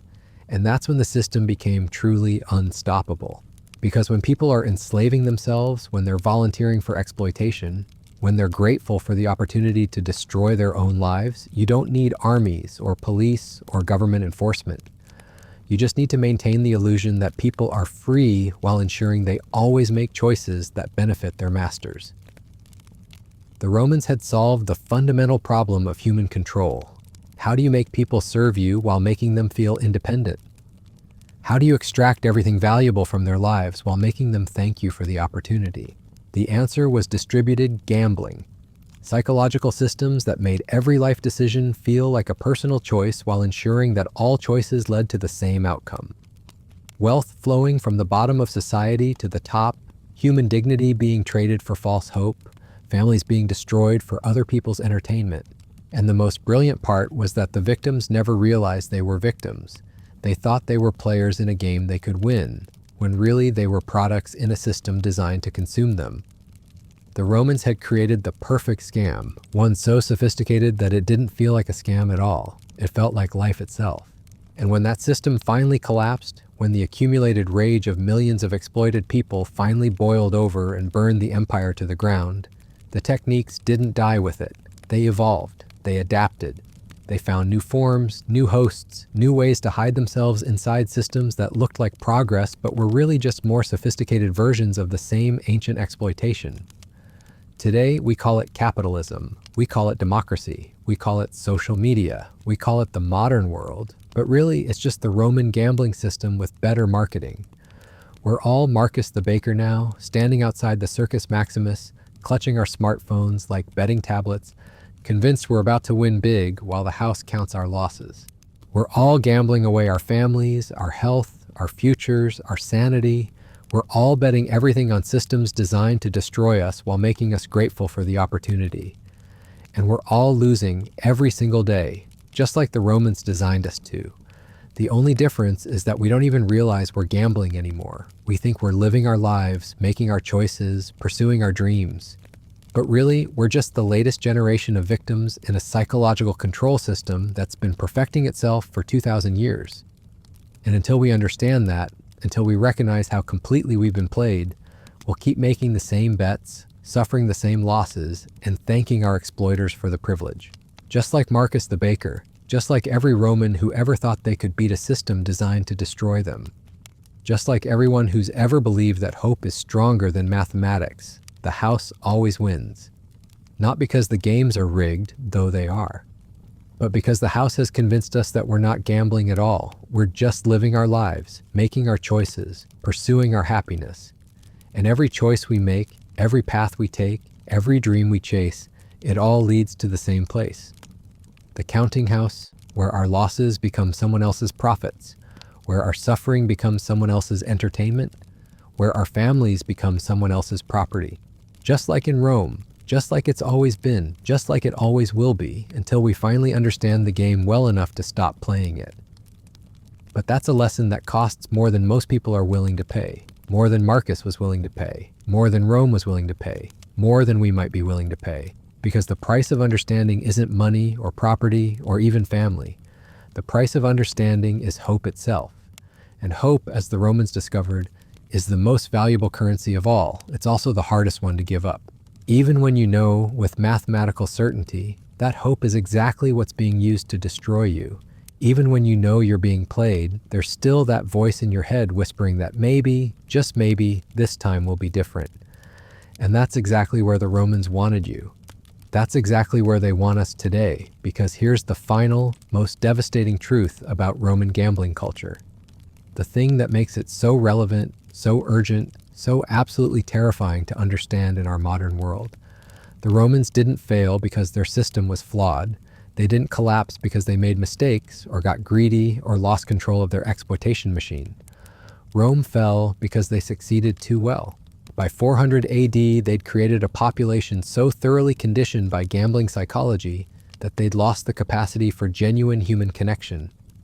Millions of people walking around who'd been trained from birth to see every relationship, every interaction, every moment of love or trust or hope as just another bet to be calculated and managed. Roman society had become a collection of individual gambling addicts who'd forgotten how to be human beings. They could manipulate, they could exploit, they could calculate odds and manage risk and extract value from any situation. But they couldn't love, they couldn't trust, they couldn't sacrifice for anything beyond their own immediate self-interest.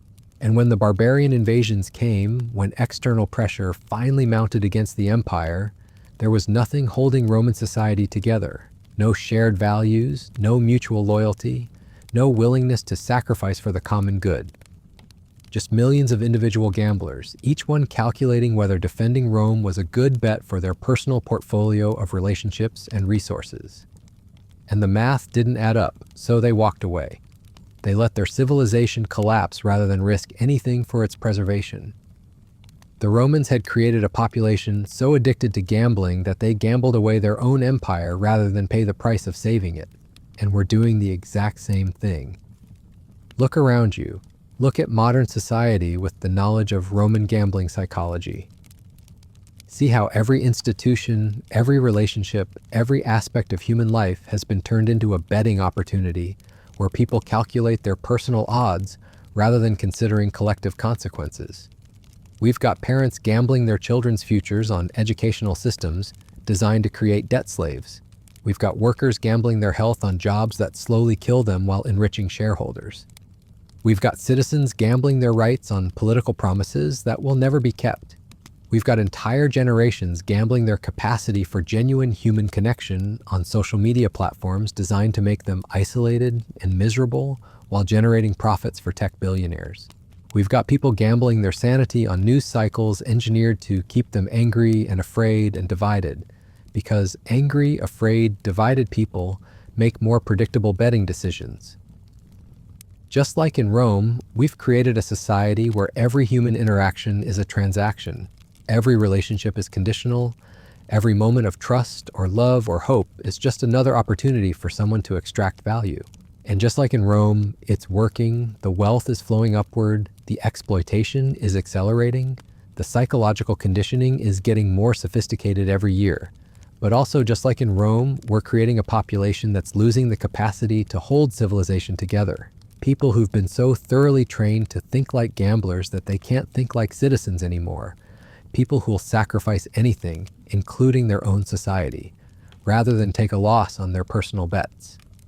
And when the pressure comes, when external challenges mount, when we need to work together to preserve something bigger than ourselves, what do you think is going to happen? The same thing that happened in Rome. We're going to calculate the odds, decide it's not worth the risk, and walk away. We're going to let our civilization collapse rather than stop gambling long enough to save it. But here's the thing that gives me hope. Even after everything I've told you about Roman gambling psychology and modern exploitation, and the systematic destruction of human connection for profit. The Romans documented everything, but they missed something crucial, something that's hidden in the margins of their own records, in the stories they tried to suppress, in the voices they tried to silence. There were Romans who figured out the game, who saw through the psychological manipulation, who understood that the only winning move was not to play. And they didn't just opt out individually, they built alternatives. They created communities based on genuine human connection rather than gambling psychology. They developed economic systems that prioritized collective welfare over individual profit extraction. They were called Christians. And they were so threatening to Roman gambling culture that the empire spent centuries trying to destroy them, not because of their religious beliefs, but because they'd developed immunity to the psychological techniques that controlled everyone else. They'd figured out how to love without calculating odds, how to sacrifice without expecting returns, how to build relationships that weren't based on extracting value from other people. They'd broken free from gambling psychology, and they were teaching others how to do the same. And eventually, they won. Not through violence or political maneuvering or superior exploitation techniques, but by simply refusing to participate in a system designed to destroy human dignity. They created something so fundamentally different, so genuinely hopeful, so based on actual human value rather than artificial scarcity, that it gradually replaced the gambling culture that had dominated the world for centuries. It wasn't perfect. It got corrupted over time. It developed its own forms of exploitation and control. But for a brief moment in history, there was an alternative to gambling psychology that actually worked. And that means it's possible again. Right now, today, in our modern world that's been so thoroughly colonized by Roman gambling techniques that we've forgotten what genuine human connection even feels like. We can build something different, something based on love rather than calculation, on trust rather than risk management, on genuine hope rather than manufactured desperation. But it requires understanding the game well enough to stop playing it. It requires recognizing how completely our psychology has been shaped by systems designed to exploit us. It requires admitting that most of what we think of as normal life is actually just sophisticated gambling, designed to extract value from our relationships, our health, our families, our very capacity to be human, and it requires making the hardest bet of all, the bet that human beings are worth more than their utility to gambling systems. The bet that love is real, that trust is possible, that hope can exist without being weaponized against us. It's a bet that Marcus the baker never got to make, a bet that millions of Roman families lost the chance to make, a bet that our modern world is designed to prevent us from even considering, but it's still available, still possible, still the only way out of a psychological prison that's had 2,000 years to perfect its techniques. The question is whether we're brave enough to make it, whether we're willing to give up the false hope of winning a rigged game in exchange for the real hope of building something that isn't rigged at all, whether we're ready to stop being Romans and start being human again. That's the real lesson of Roman gambling culture. Not that people are weak or greedy or easily manipulated, though they are, but that even the most sophisticated systems of exploitation can be overcome by people who remember what they're actually worth. Not as gambling chips or human resources or consumer demographics, but as beings capable of love, trust, sacrifice, and genuine connection. The Romans bet their wives on chariot races because they'd forgotten that wives aren't property to be wagered, that children aren't investments to be managed, that families aren't portfolios to be optimized, that human beings aren't gambling chips in someone else's game.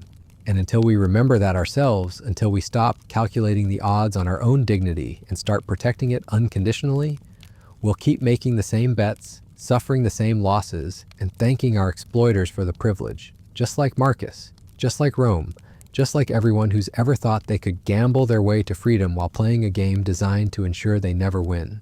The house always wins because the house has convinced us that we are the house.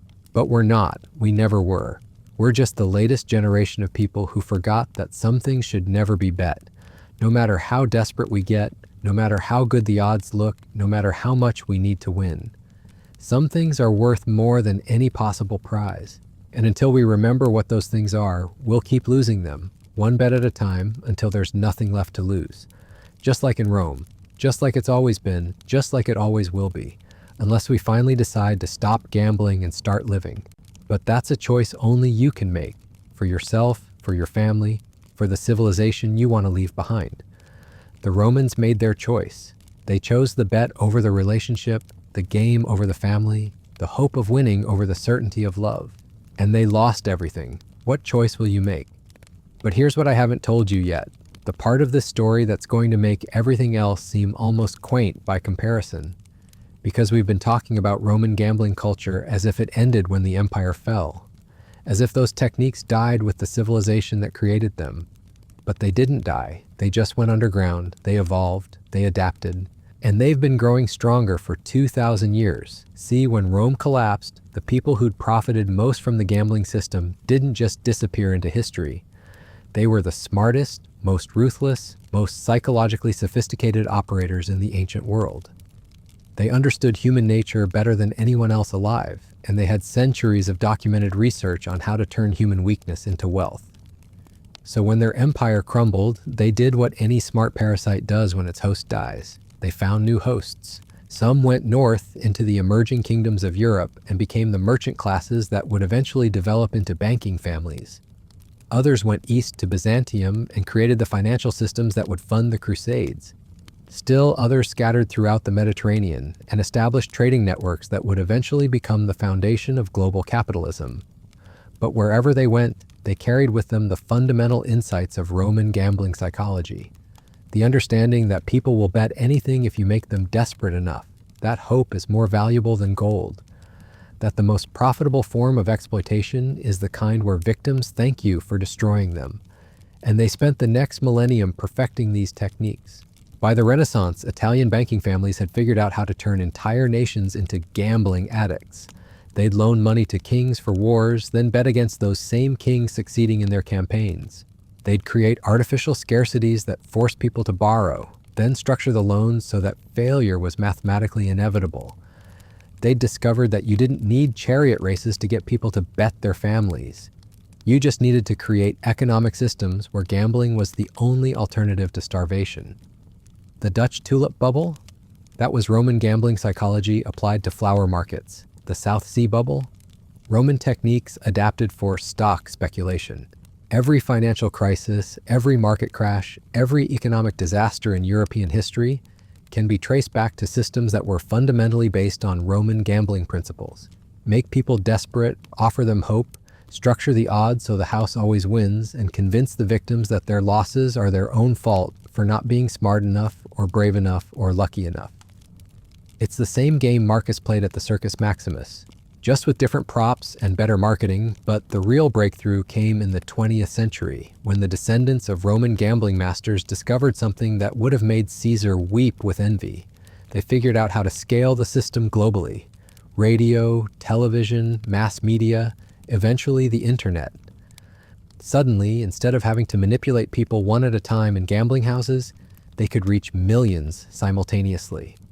They could create shared psychological experiences that made entire populations susceptible to the same manipulation techniques.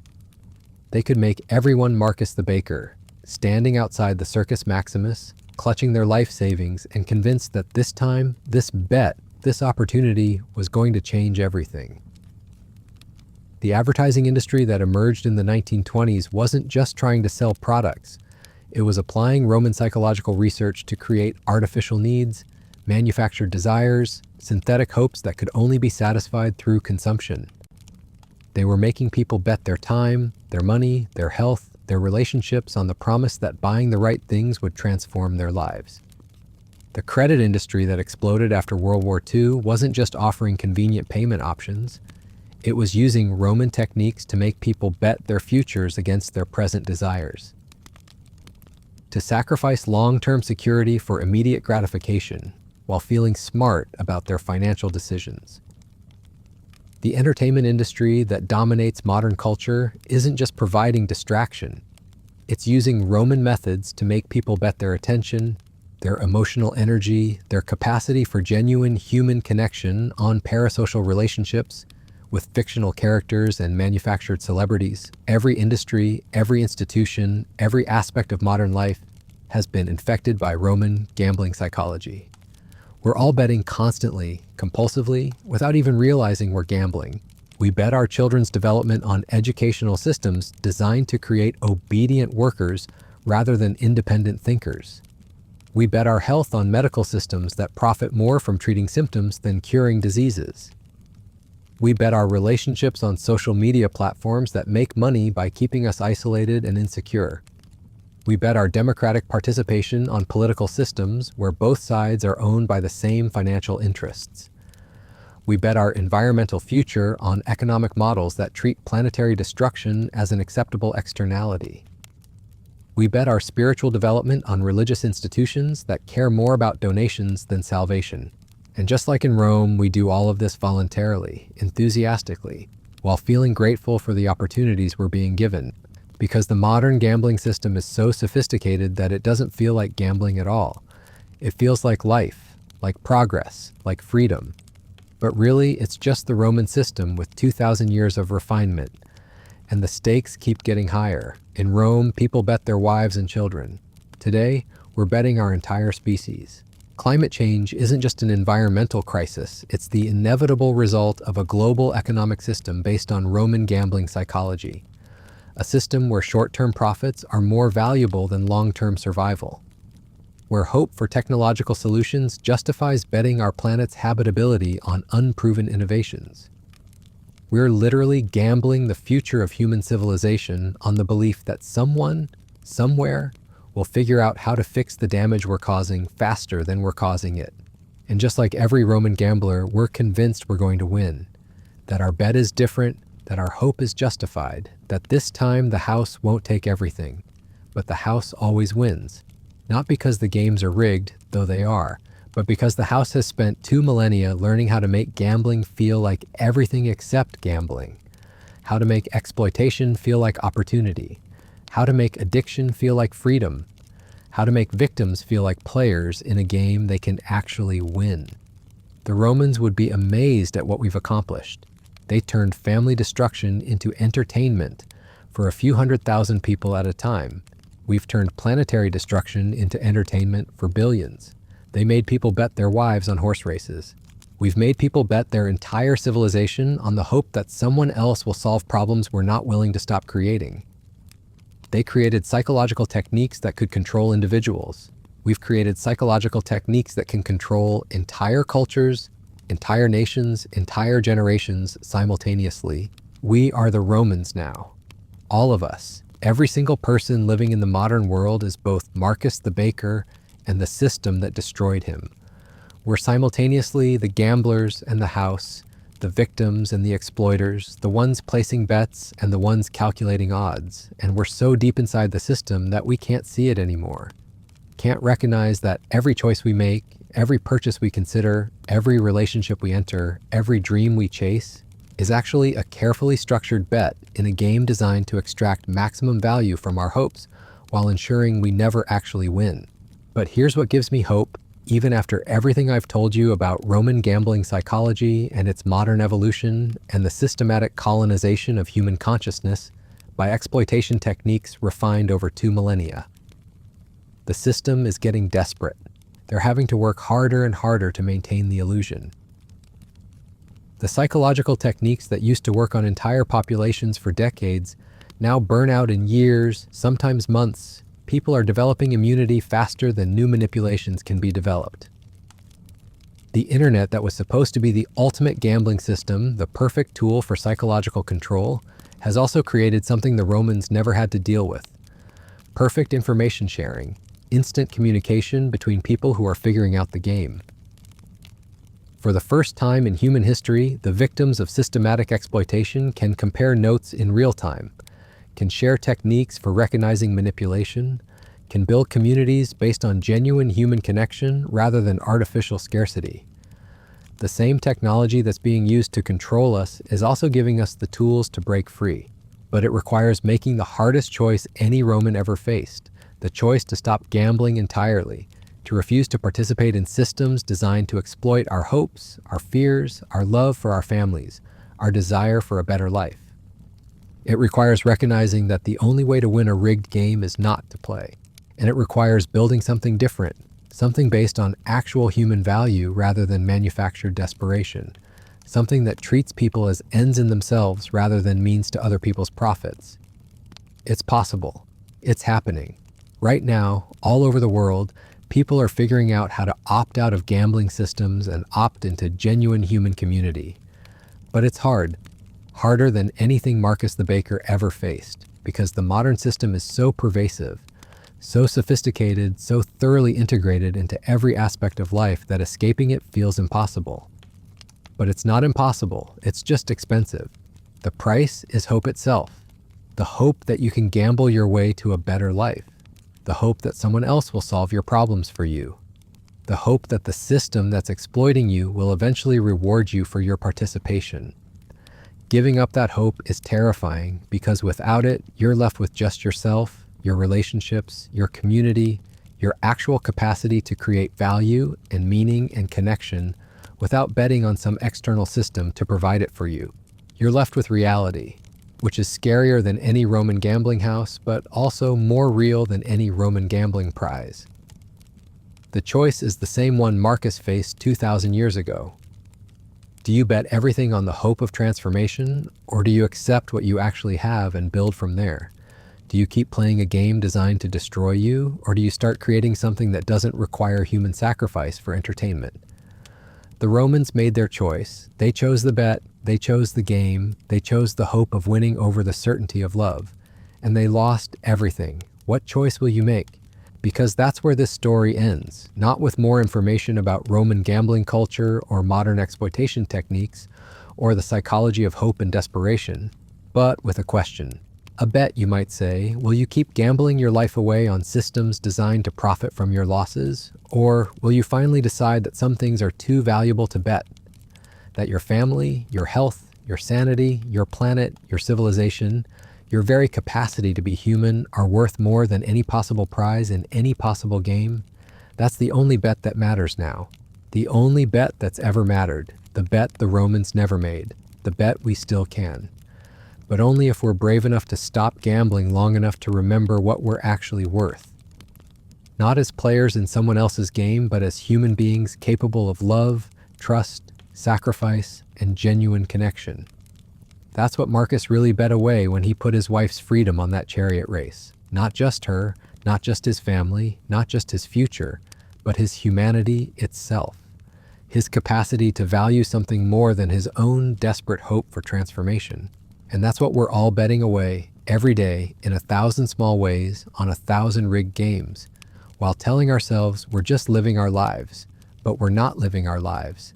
We're gambling them away, one bet at a time, one hope at a time, one choice at a time, until there's nothing left to lose, unless we finally decide to stop, to choose love over calculation, trust over risk management, genuine hope over manufactured desperation. To remember that some things should never be bet, no matter how desperate we get, no matter how good the odds look, no matter how much we need to win. Some things are worth more than any possible prize. Everything, in fact. Everything that makes us human. That's what it really costs to bet your wife on Roman Chariot Races. And that's what it costs today to keep playing games designed to extract that humanity from us. Piece by piece, bet by bet, hope by hope. Until there's nothing left but the game itself, and players who've forgotten they were ever anything more. But we can remember. We can choose differently. We can stop gambling and start living. We can be the generation that finally learns the lesson Marcus never got to learn. That the only way to win is not to play. And that's not giving up. That's waking up. That's choosing reality over fantasy, love over calculation, humanity over profit. That's choosing to be human again, in a world that's betting everything we are on the hope that we'll forget what that means. The house is counting on us to keep gambling, but we don't have to. We can fold our cards, walk away from the table, and start building something that doesn't require human sacrifice for entertainment.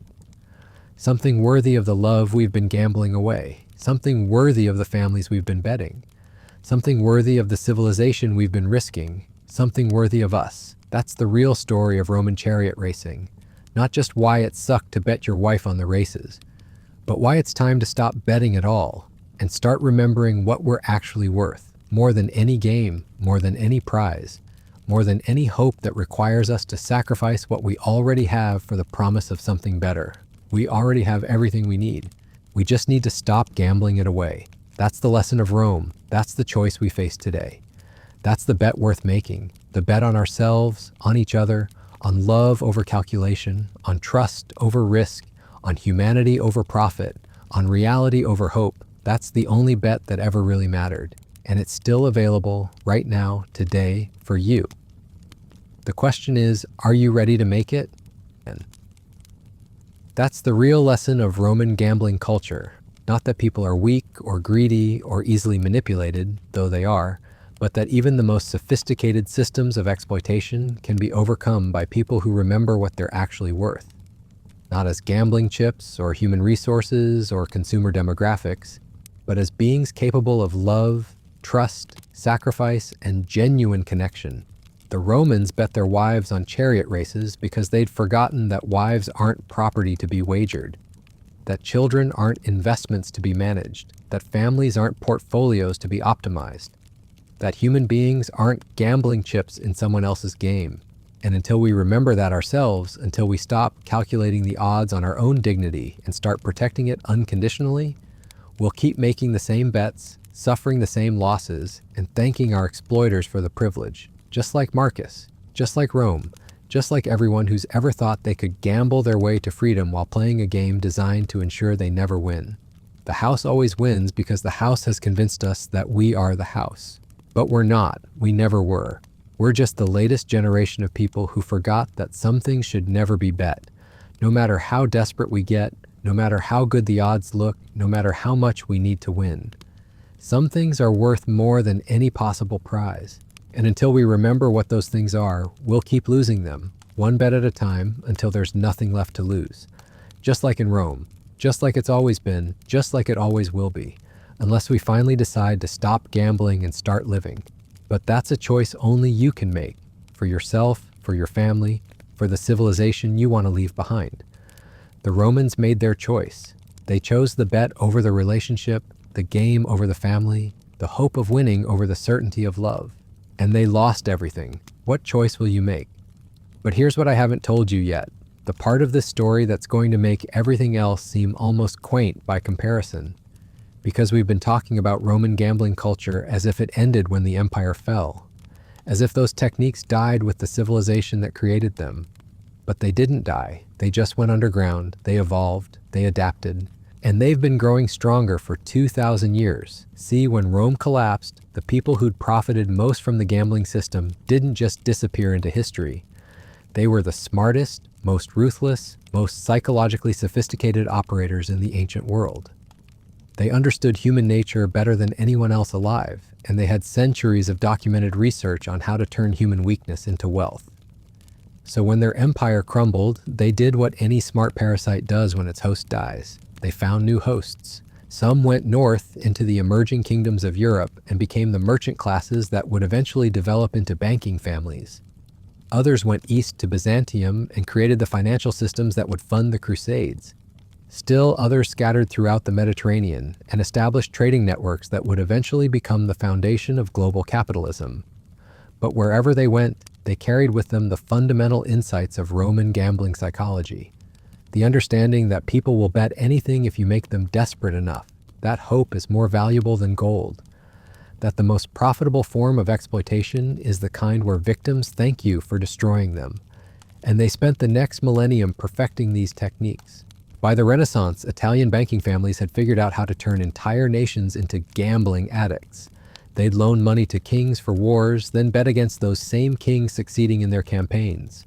They'd create artificial scarcities that forced people to borrow, then structure the loans so that failure was mathematically inevitable. They'd discovered that you didn't need chariot races to get people to bet their families. You just needed to create economic systems where gambling was the only alternative to starvation. The Dutch tulip bubble? That was Roman gambling psychology applied to flower markets. The South Sea bubble? Roman techniques adapted for stock speculation. Every financial crisis, every market crash, every economic disaster in European history can be traced back to systems that were fundamentally based on Roman gambling principles. Make people desperate, offer them hope, structure the odds so the house always wins, and convince the victims that their losses are their own fault for not being smart enough or brave enough or lucky enough. It's the same game Marcus played at the Circus Maximus, just with different props and better marketing, but the real breakthrough came in the 20th century, when the descendants of Roman gambling masters discovered something that would have made Caesar weep with envy. They figured out how to scale the system globally. Radio, television, mass media, eventually the internet. Suddenly, instead of having to manipulate people one at a time in gambling houses, they could reach millions simultaneously. They could create shared psychological experiences that made entire populations susceptible to the same manipulation techniques. They could make everyone Marcus the Baker, standing outside the Circus Maximus, clutching their life savings and convinced that this time, this bet, this opportunity was going to change everything. The advertising industry that emerged in the 1920s wasn't just trying to sell products. It was applying Roman psychological research to create artificial needs, manufactured desires, synthetic hopes that could only be satisfied through consumption. They were making people bet their time, their money, their health, their relationships on the promise that buying the right things would transform their lives. The credit industry that exploded after World War II wasn't just offering convenient payment options. It was using Roman techniques to make people bet their futures against their present desires. To sacrifice long-term security for immediate gratification while feeling smart about their financial decisions. The entertainment industry that dominates modern culture isn't just providing distraction.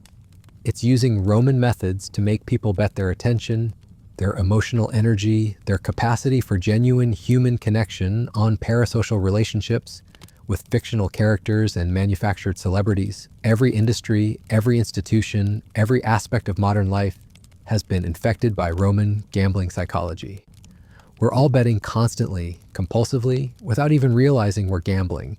We bet our children's development on educational systems designed to create obedient workers rather than independent thinkers.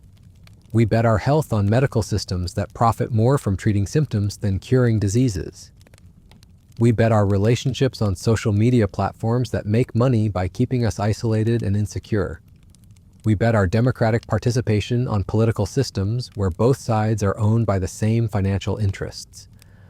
We bet our environmental future on economic models that treat planetary destruction as an acceptable externality. We bet our spiritual development on religious institutions that care more about donations than salvation. And just like in Rome, we do all of this voluntarily, enthusiastically, while feeling grateful for the opportunities we're being given, because the modern gambling system is so sophisticated that it doesn't feel like gambling at all. It feels like life, like progress, like freedom. But really, it's just the Roman system with 2,000 years of refinement. And the stakes keep getting higher. In Rome, people bet their wives and children. Today, we're betting our entire species. Climate change isn't just an environmental crisis, it's the inevitable result of a global economic system based on Roman gambling psychology. A system where short-term profits are more valuable than long-term survival. Where hope for technological solutions justifies betting our planet's habitability on unproven innovations. We're literally gambling the future of human civilization on the belief that someone, somewhere, will figure out how to fix the damage we're causing faster than we're causing it. And just like every Roman gambler, we're convinced we're going to win, that our bet is different, that our hope is justified, that this time the house won't take everything, but the house always wins. Not because the games are rigged, though they are, but because the house has spent 2 millennia learning how to make gambling feel like everything except gambling, how to make exploitation feel like opportunity, how to make addiction feel like freedom, how to make victims feel like players in a game they can actually win. The Romans would be amazed at what we've accomplished. They turned family destruction into entertainment for a few 100,000 people at a time. We've turned planetary destruction into entertainment for billions. They made people bet their wives on horse races. We've made people bet their entire civilization on the hope that someone else will solve problems we're not willing to stop creating. They created psychological techniques that could control individuals. We've created psychological techniques that can control entire cultures, entire nations, entire generations simultaneously. We are the Romans now. All of us, every single person living in the modern world is both Marcus the baker and the system that destroyed him. We're simultaneously the gamblers and the house, the victims and the exploiters, the ones placing bets and the ones calculating odds. And we're so deep inside the system that we can't see it anymore. Can't recognize that every choice we make, every purchase we consider, every relationship we enter, every dream we chase, is actually a carefully structured bet in a game designed to extract maximum value from our hopes while ensuring we never actually win. But here's what gives me hope. Even after everything I've told you about Roman gambling psychology and its modern evolution and the systematic colonization of human consciousness by exploitation techniques refined over 2 millennia. The system is getting desperate. They're having to work harder and harder to maintain the illusion.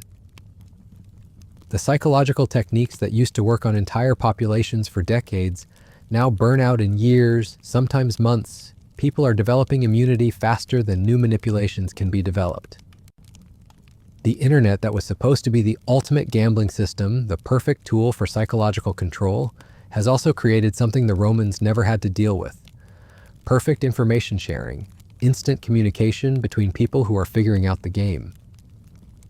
For the first time in human history, the victims of systematic exploitation can compare notes in real time, can share techniques for recognizing manipulation, can build communities based on genuine human connection rather than artificial scarcity. The same technology that's being used to control us is also giving us the tools to break free. But it requires making the hardest choice any Roman ever faced, the choice to stop gambling entirely, to refuse to participate in systems designed to exploit our hopes, our fears, our love for our families, our desire for a better life. It requires recognizing that the only way to win a rigged game is not to play. And it requires building something different, something based on actual human value rather than manufactured desperation, something that treats people as ends in themselves rather than means to other people's profits. It's possible. It's happening. Right now, all over the world, people are figuring out how to opt out of gambling systems and opt into genuine human community. But it's hard. Harder than anything Marcus the baker ever faced, because the modern system is so pervasive. So sophisticated, so thoroughly integrated into every aspect of life that escaping it feels impossible. But it's not impossible, it's just expensive. The price is hope itself. The hope that you can gamble your way to a better life. The hope that someone else will solve your problems for you.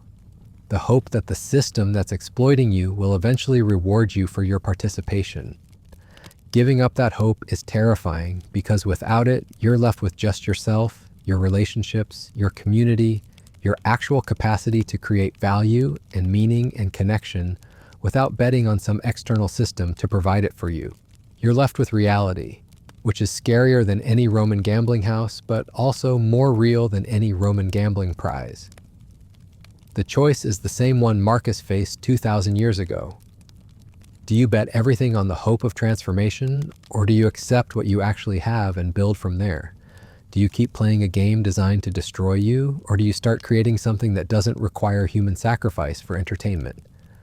The Romans made their choice. They chose the bet, they chose the game, they chose the hope of winning over the certainty of love, and they lost everything. What choice will you make? Because that's where this story ends, not with more information about Roman gambling culture or modern exploitation techniques or the psychology of hope and desperation, but with a question. A bet, you might say. Will you keep gambling your life away on systems designed to profit from your losses? Or will you finally decide that some things are too valuable to bet? That your family, your health, your sanity, your planet, your civilization, your very capacity to be human are worth more than any possible prize in any possible game? That's the only bet that matters now. The only bet that's ever mattered. The bet the Romans never made. The bet we still can. But only if we're brave enough to stop gambling long enough to remember what we're actually worth. Not as players in someone else's game, but as human beings capable of love, trust, sacrifice, and genuine connection. That's what Marcus really bet away when he put his wife's freedom on that chariot race. Not just her, not just his family, not just his future, but his humanity itself. His capacity to value something more than his own desperate hope for transformation. And that's what we're all betting away every day in 1,000 small ways on 1,000 rigged games, while telling ourselves we're just living our lives, but we're not living our lives. We're gambling them away, one bet at a time, one hope at a time, one choice at a time, until there's nothing left to lose, unless we finally decide to stop, to choose love over calculation, trust over risk management, genuine hope over manufactured desperation. To remember that some things should never be bet, no matter how desperate we get, no matter how good the odds look, no matter how much we need to win. Some things are worth more than any possible prize. Everything, in fact. Everything that makes us human. That's what it really costs to bet your wife on Roman chariot races. And that's what it costs today to keep playing games designed to extract that humanity from us. Piece by piece, bet by bet, hope by hope. Until there's nothing left but the game itself. And players who've forgotten they were ever anything more. But we can remember. We can choose differently. We can stop gambling and start living. We can be the generation that finally learns the lesson Marcus never got to learn. That the only way to win is not to play. And that's not giving up. That's waking up. That's choosing reality over fantasy, love over calculation, humanity over profit. That's choosing to be human again. In a world that's betting everything we are on the hope that we'll forget what that means. The house is counting on us to keep gambling, but we don't have to. We can fold our cards, walk away from the table, and start building something that doesn't require human sacrifice for entertainment. Something worthy of the love we've been gambling away. Something worthy of the families we've been betting. Something worthy of the civilization we've been risking. Something worthy of us. That's the real story of Roman chariot racing. Not just why it sucked to bet your wife on the races, but why it's time to stop betting at all and start remembering what we're actually worth, more than any game, more than any prize, more than any hope that requires us to sacrifice what we already have for the promise of something better. We already have everything we need. We just need to stop gambling it away. That's the lesson of Rome. That's the choice we face today. That's the bet worth making. The bet on ourselves, on each other, on love over calculation, on trust over risk, on humanity over profit, on reality over hope. That's the only bet that ever really mattered. and it's still available right now, today, for you. The question is, are you ready to make it?